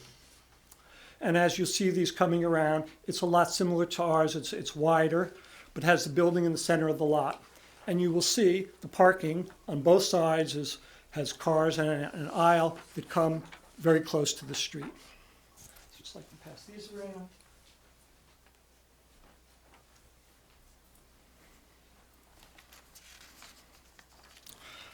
Their parking starts at 25 feet from the curb. As I said, ours is 60. I contend, although they did not need a variance for under-building parking, the result of our proposed building with its under-building parking is far superior with regard to hiding and screening, parking and creating an overall aesthetic result. Another point is that the new building will provide additional screening to Starcom's adjacent parking lot. In summary, I feel this is an attractive solution for developing the site despite the required variances. Granting of these variances will not in any way detract from the development, will not be a detriment to the zone plan or neighborhood, and will be a positive for this commercial zone and the township. With regard to the covered parking variance and the positive criteria, the benefits of this development will substantially outweigh any detriments as I discussed previously. With regard to the negative criteria, there will be no detriment to the public good, and this development will not impair the intent and purpose of the zone plan and zone ordinance. In fact, it achieves the goal of this provision of the zoning ordinance, which is to prevent the unsightly exposure of parking from the public way. So that addresses those issues here. And at our previous meeting, we had a memo concerning some of from the Environmental Commission. I'd just like to address those issues. Number one, at this time, there are no tenants, no appliances specified, and no plumbing specified. At the time of tenant fit-up, all specified equipment will be in conformance with all applicable energy conservation codes. There was a question whether this building would be outfitted with solar panels. We are not proposing any at this time. Part of the roof has the mechanical equipment on it, and future tenants may have additional rooftop equipment. There was a question about the type of roofing we'd have. We will be having a white EPDM roof, which is good for reflecting the heat. And finally, the building is being designed in complete conformance with the state energy code. All mechanical equipment will meet all energy efficiency codes. We will have 6 inches of roof insulation, R33.6, 6 inches of insulated metal stud walls, and insulated glass in all windows meeting all appropriate energy codes. That's what I have to say. Thank you, that's the conclusion of your testimony. Mm-hmm. Yes. That's the conclusion, thank you. So I'll open it up to the planning board for questions for this witness.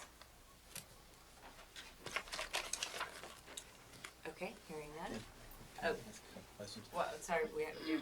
At the Late last, one question. at the last meeting, I asked if there was a possibility of incorporating any green infrastructure treatments, and as the site is, it appears, was it, did I read 80% impermeable? I mean, with the parking in a lot, it's fairly easy to retrofit, a rain garden, grade it, capture at a minimum at least 1.5 inches. Basically. Mr. Lanzafama will be addressing the site improvements. Okay. Can I finish my? Sure. It just basically to capture stormwater, looking at a 1.5 inch maximum, and that would basically, because it's in a floodplain, reduce environmental impacts as well as flooding, and it's a small enough site that I believe you can do it for relatively inexpensive, and a lot of projects are incorporating GI, to basically capture stormwater. And then I will have Mr. Lanzafama address those issues. Great. Can I open it up to questions from the public, if there are any for this witness?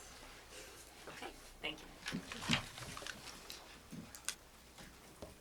Thank you, Mr. Weil. Just one more bit of background information to your point, Madam Chairman, which I neglected to inform any of the board members who may not be familiar with the applicant. 40 East Willow LLC also owns the adjacent property, which is Lot 4, and they acquired them both simultaneously. They are the owners and users of the adjacent property at 40 East Willow. And that was something that we discussed at the first meeting that I failed to restate here. Our next witness will be Michael Lanzafama, who I'm sure you're all familiar with. Mr. Lanzafama, would you approach, please, and state your qualifications for the board?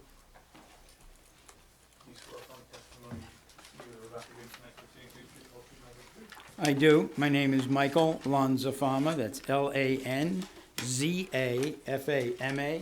I'm a licensed professional engineer, land surveyor, and planner, licensed in the state of New Jersey. I'm a principal with the firm of Casey and Keller Incorporated, 258 Main Street, Millburn, New Jersey. I've testified before this board on numerous applications over my career. It's nice to see you in better health. Thank you. I appreciate that. And thank you for accommodating us. I was in bad shape. Suffice it to say. So you'll be testifying as a professional engineer and as a professional planner, both capacities in this particular application. So let's. Thank you.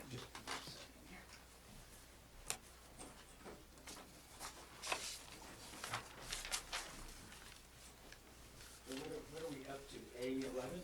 Yes. Yes.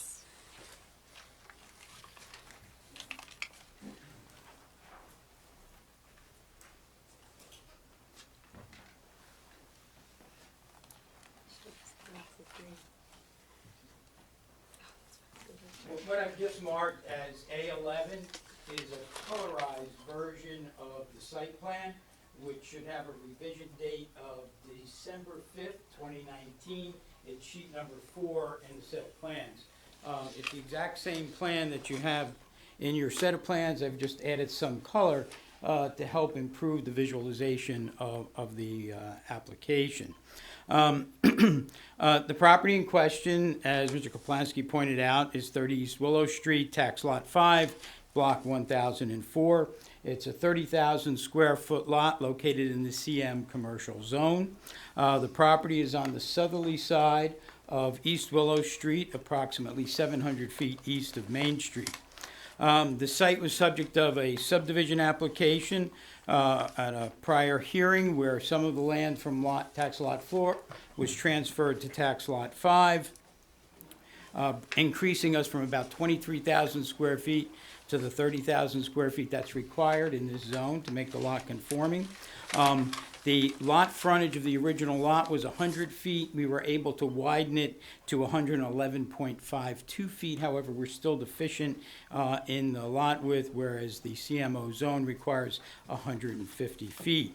The property slopes from front to back, in other words, from north to south. The area along East Willow Street is approximately at elevation 95.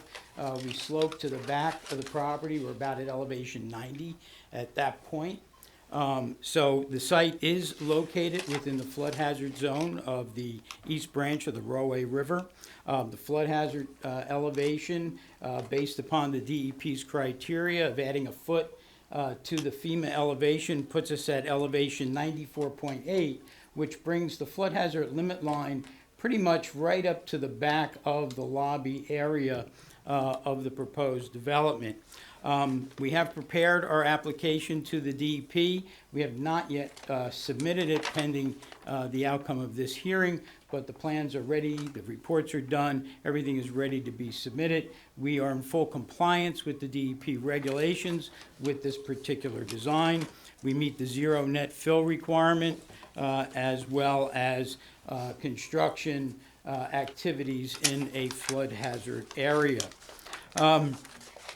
The building, as Mr. Weil pointed out, is 7,953 square foot footprint that would be developed on the property. The setbacks for the building would be fully compliant with those within the CMO zone. The 24-foot front yard setback would be adhered to. Side yard setback of requirement of 12 feet, whereas we would be proposing 23.62 feet. The rear yard requirement is 12 feet. We're going to be at 91.71 feet. The building height would be compliant at 30 feet. The floor area ratio that's permitted within the zone is 50%. We're at 26.51%, which is just slightly over 1/2 of what would be permitted in the zone. Maximum lot coverage is compliant. 75% is permitted. We are at 74.71%. And what we did in response to our last hearing and hearing some of the concerns of the board is we took the area along the rear parking section here as well as part of the loading zone, and we're using what's called gravel pave. That'll allow the runoff to sheet flow from the parking area into that gravel area and percolate into the ground.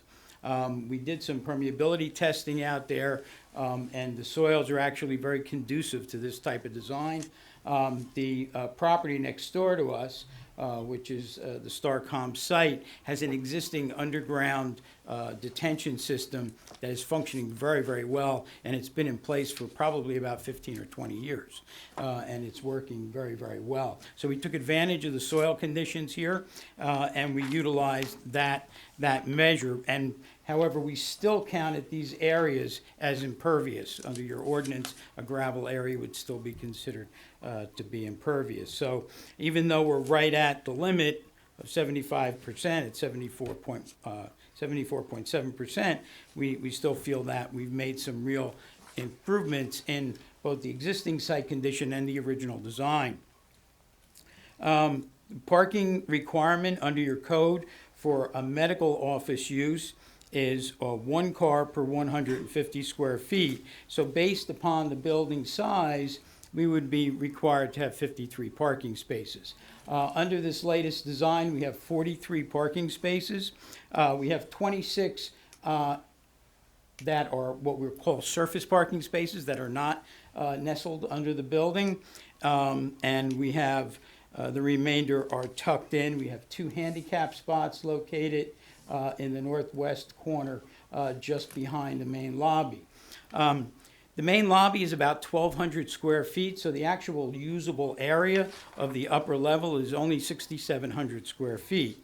So if you take that into account, the required parking number would come down significantly. We also looked at other parking metrics. In other words, the Urban Land Institute, as well as the Institute of Traffic Engineers, has done numerous studies throughout the state trying to determine what the best parking ratio is.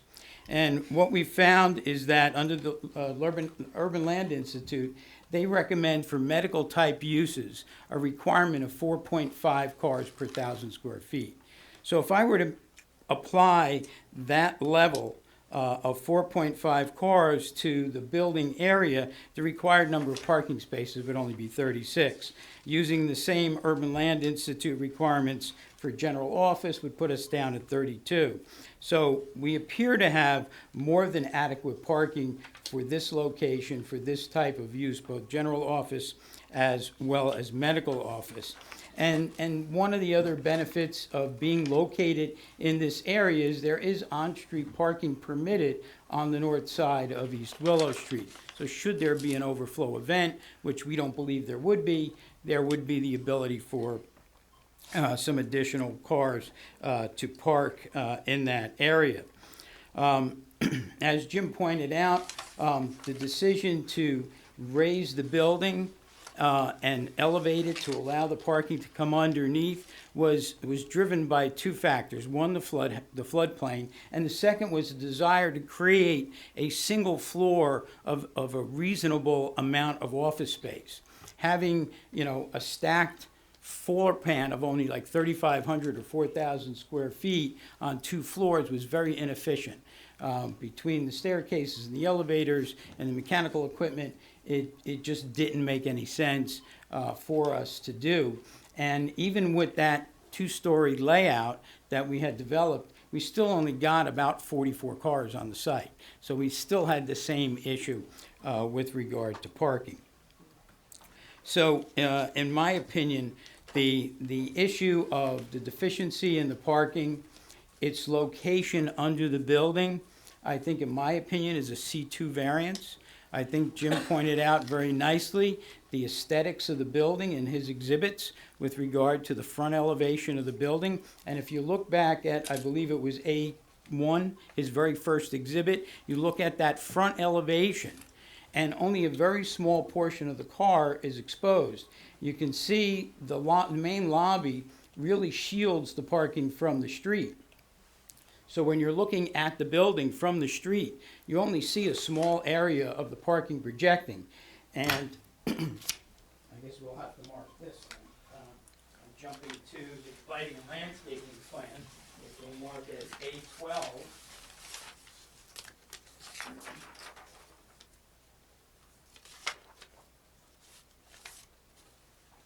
And you can see from the landscaping plan that there's a significant amount of vegetation, foundation plantings, and evergreen screens proposed around that entire area of the building. So that the cars, as they might project out from behind the building or from underneath the building, they would be screened from the street from a direct view. The only time you can see the spaces is for a very short line of sight that occurs as a vehicle is moving from east to west, is they get a little glimpse of the parking stalls, or moving from west to east, again, they might get a small view of the parking stalls. So considering the plantings in these areas, you get a significant amount of buffer in the screens, and that's what the ordinance talks about. The ordinance talks about where parking under the building is permitted, that it should be screened by either a grate or a wall or vegetation. And I think we've accomplished that in the plan that we've submitted to you this evening. There were several other changes we made in the design of the plan. Some of those revisions were with regard to the landscaping. While we're on landscaping, we incorporated more native species into the design. What we did is we changed out some of the London plane trees to honey locust. We eliminated the zelkovas in favor of honey locust as well. We added an additional honey locust tree at the rear of the site. We changed out the Casura redbud to a native redbud, so we've incorporated more of the native species into the design. We changed, we had plum yews. We changed those to inkberry, which are native species for this area. So I think we've made some real strides with regard to the design of the landscaping. I believe that the parking will be adequate for the site. based upon the Urban Land Institute as well as the ITE standards with regard to medical and general office use. One of the design waivers that we are seeking is the fact that the driveways, the center of the driveway is located less than 30 feet from the property line. What we did in our design is we have a one-way traffic pattern that runs through the building. The driveways are one-way driveways, one way in, one way out, and we believe that makes for a very efficient flow throughout the site. The narrow nature of the frontage of the property causes certain practical difficulties for us. We think the design works well. We don't believe that 30-foot setback is going to have a significant impact. That condition exists on almost every property along East Willow Street.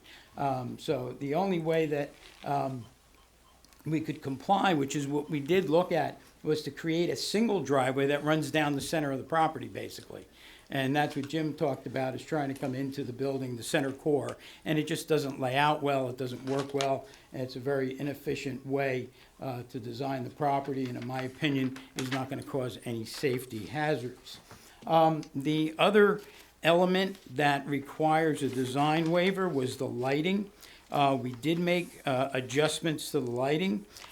First of all, on the original plan, we had building-mounted lights. We eliminated all of the building-mounted lighting.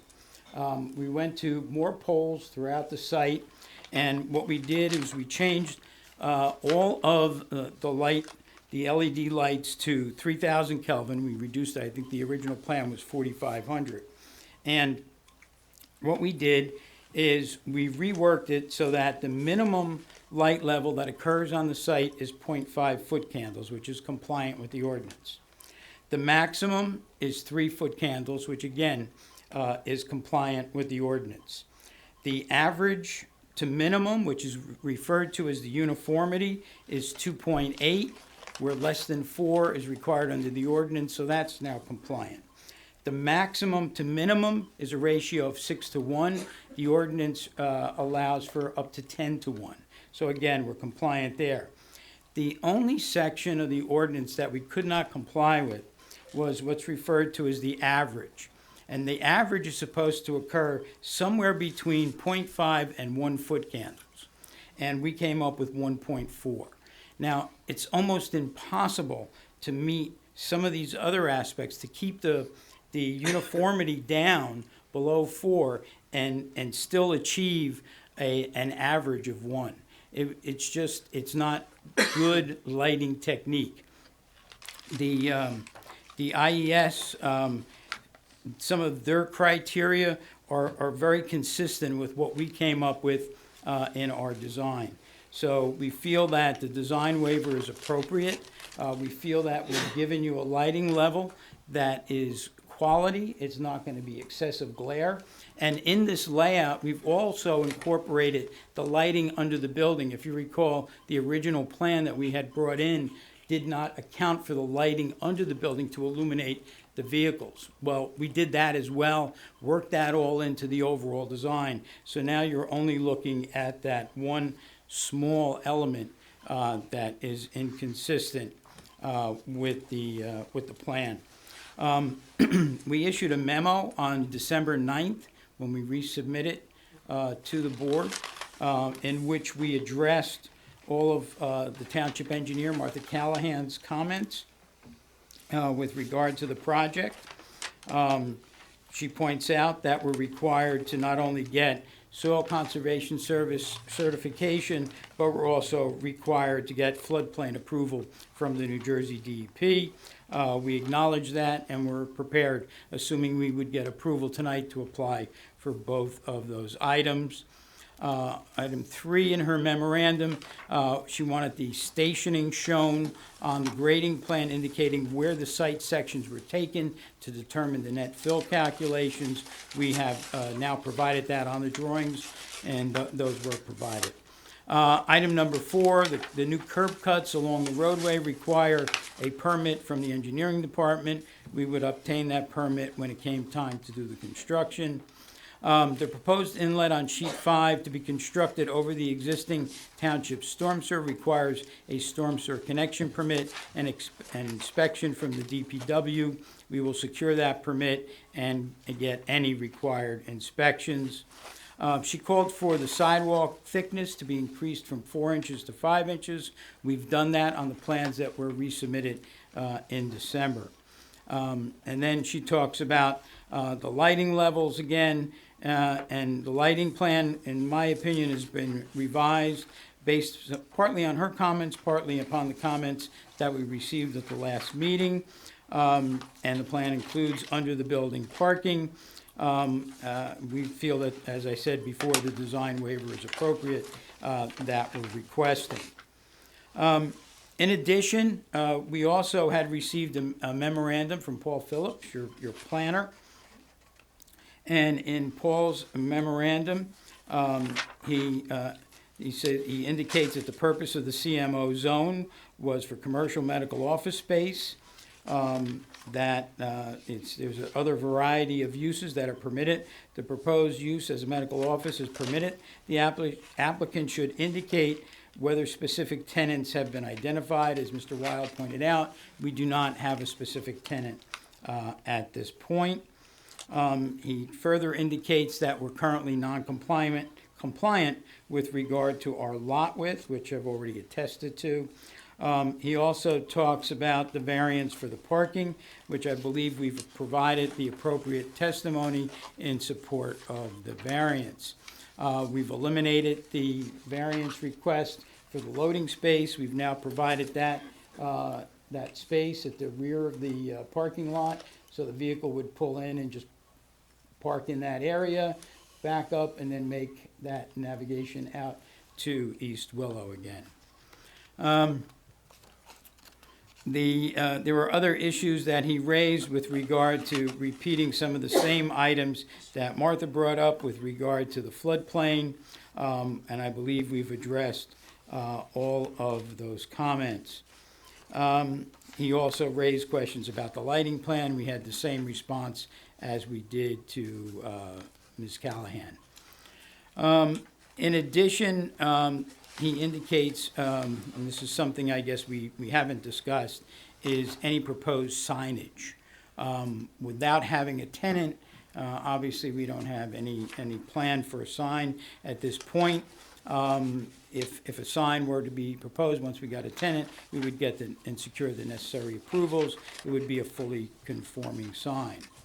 I apologize, could you back up and talk about number 9, the architectural elevation screening? I think you just said it, but I didn't. Yes. The comment from Mr. Phillips was, for the architectural elevations, the building is proposed to be 30 feet in height, as measured from the average ground elevation around the foundation. The maximum building height in the CMO zone is 30 feet. The applicant should confirm that the proposed mechanical equipment and associated screening will not exceed 38 feet in height in accordance with the definition of building height in section 301.9. I believe, I don't want to put words in your mouth, but I believe Mr. Weil said that we would be compliant, that there is mechanical equipment, but is within those guidelines. Thank you. We also had the memorandum from the Environmental Commission. I believe Jim had satisfied a number of the questions with regard to the sustainability checklist. We already talked about the lighting. We've already changed the lighting out to 3,000 Kelvin, as suggested in that memorandum. We've indicated that we, again, are still seeking the waiver, the design waiver for the lighting level at 1.4 instead of 1. The pole heights, the building is 30 feet. The pole heights are 20 feet. We felt that the pole heights and luminaire wattage and luminaire distributions are all optimized to maximize the efficiency and provide a lighting plan as close to compliance as reasonably possible. So the long and the short of it is the pole heights are appropriate for the scale of the building.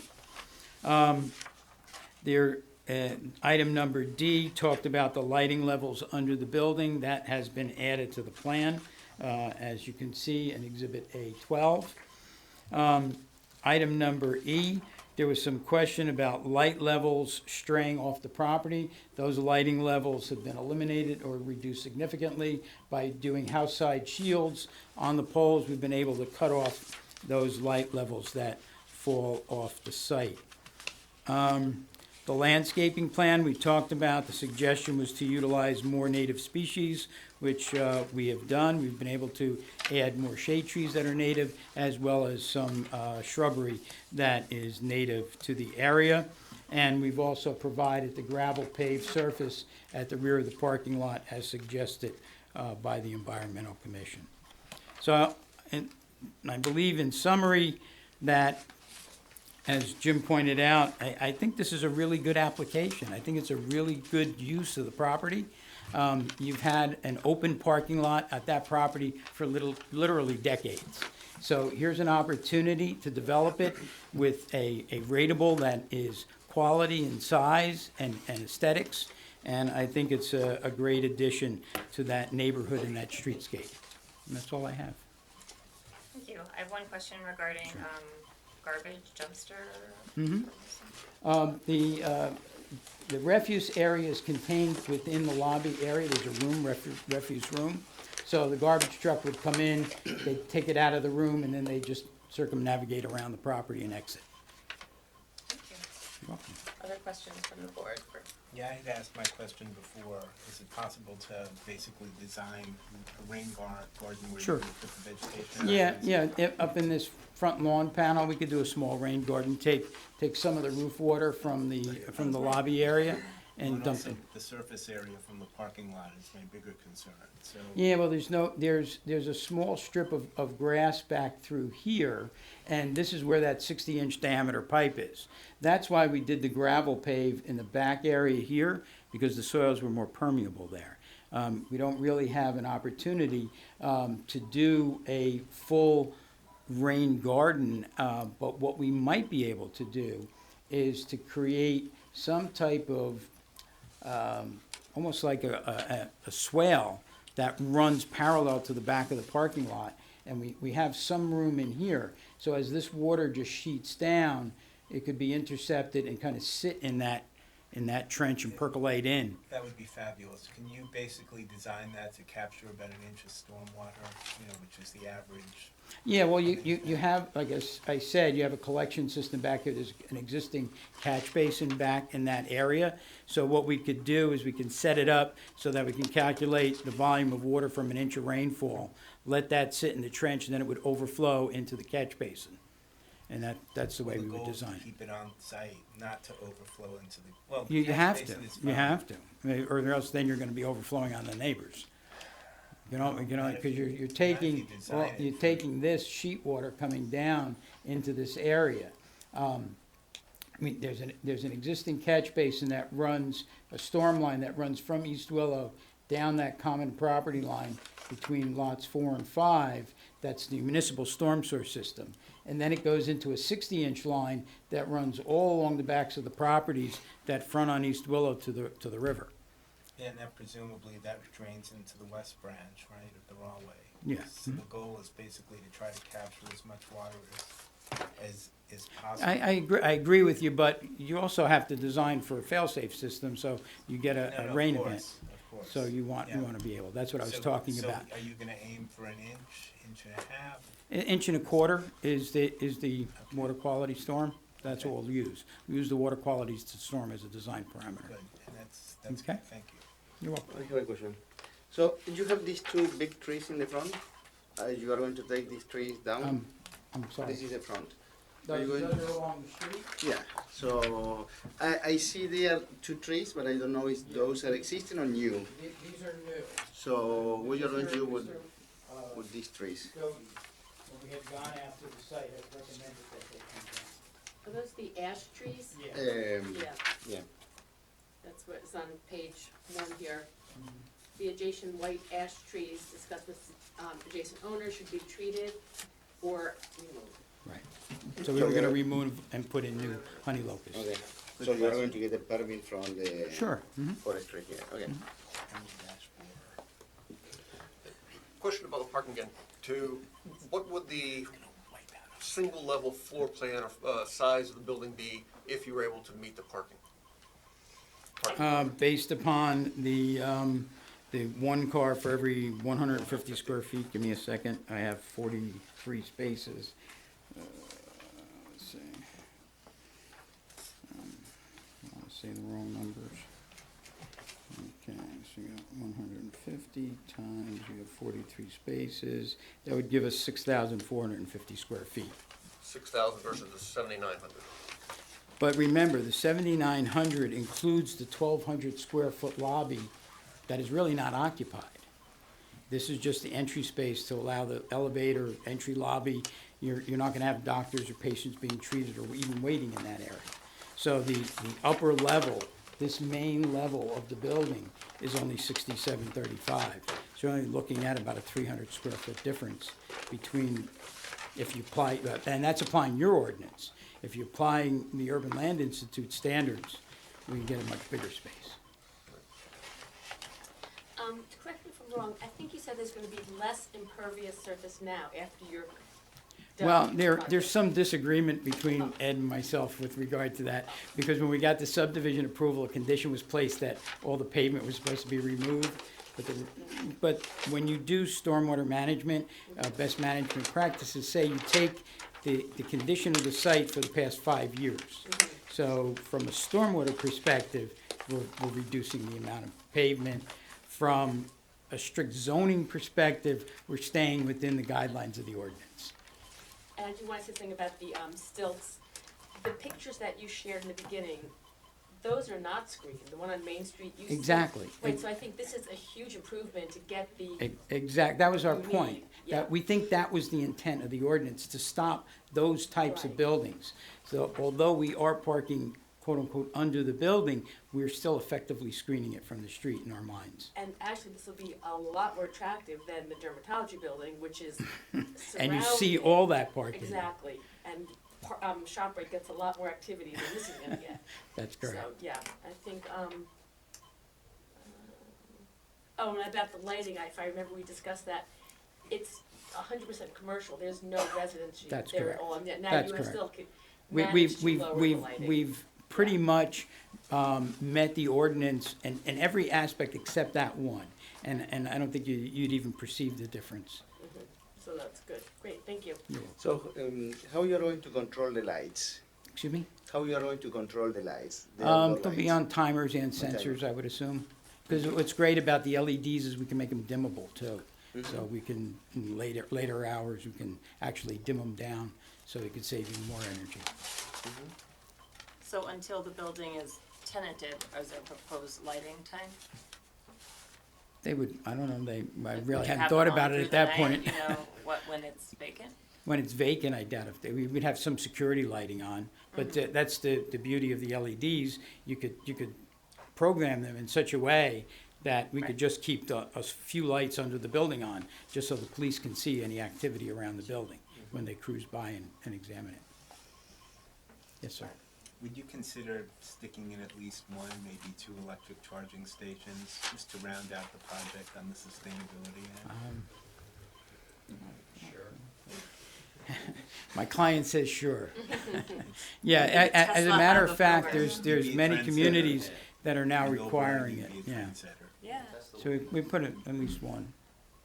Good, that's great. So, I have a question about the, here you said about grass pavers in your report here, but here on the drawing you put gravel. It's gravel pave. It's gravel, no Yeah. grass. Okay. Can I ask you another question? It's about also the Environmental Commission. Mhm. So we were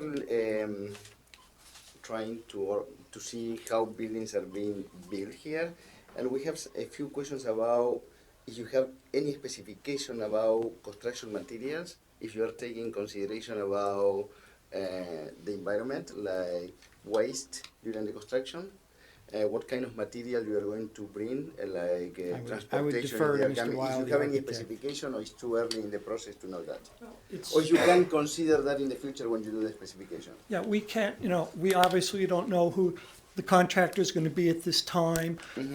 We can request our contractor to use the best practices as far as, recycling. A lot of contractors do that now because it's in their financial interest. When the market is correct, they can sell their products, and many, there's not that much, there's no demolition here, obviously, but they do, they recycle metals usually, and ceiling tiles and things like that. So we can discuss with our contractor that we want these practices taken into consideration. Okay. One more question about, this is about pedestrian safety. I don't know how many people walk here. I think there are not so many people, but we see in other places around here town that they are doing construction and they are parking the trucks on the sidewalk. And sometimes they do that during pick up and drop off time for schools, and it's bringing safety issues. So do you have any plan how to avoid those situations? Could you just explain again the situation that you're? Yeah, sometimes the trucks Can I for jump in? delivery, I so. I think the concern is construction trucks, subcontractors parking up on the sidewalk, blocking the sidewalk.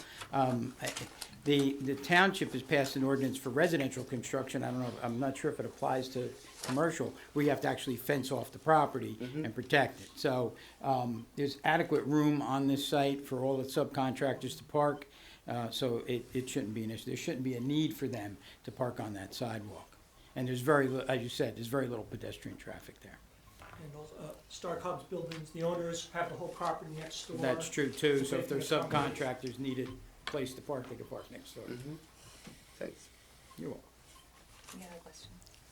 I have a call. Okay. If the board doesn't, the board's finished. Please. With regard to parking, my notes are incomplete in terms of the justification for the 13 space deficiency. I know you talked about. 10 space deficiency. We're required to have 53. We have 43. Yes, okay, sorry. Okay. And there were two rationales I gave. First, I thought that your ordinance was a little too strict with regard to the number of spaces required at 1 per 150. And I cited two other sources, the Urban Land Institute and the Institute of Traffic Engineers, who recommend 4.5 cars per 1,000. And if you applied that to our 7953, you'd get a parking requirement of only 36 spaces. So we would have more than that. And then I pointed out the fact that we have a 1,200 square foot lobby that really doesn't get occupied by doctors or patients, and that when you net out that area, the parking that we have can support up to 6,450 square feet, where we have about 6,750 square feet. So you're only talking about a 300 square foot differential. In my mind, that was de minimis. And then as far as to address the negative criteria, I didn't feel that it was going to be a problem because you have the ability for on-street parking on the north side of East Willow Street. So you do have an emergency situation condition that exists there to minimize any negative impacts on the neighborhood or your zone plan.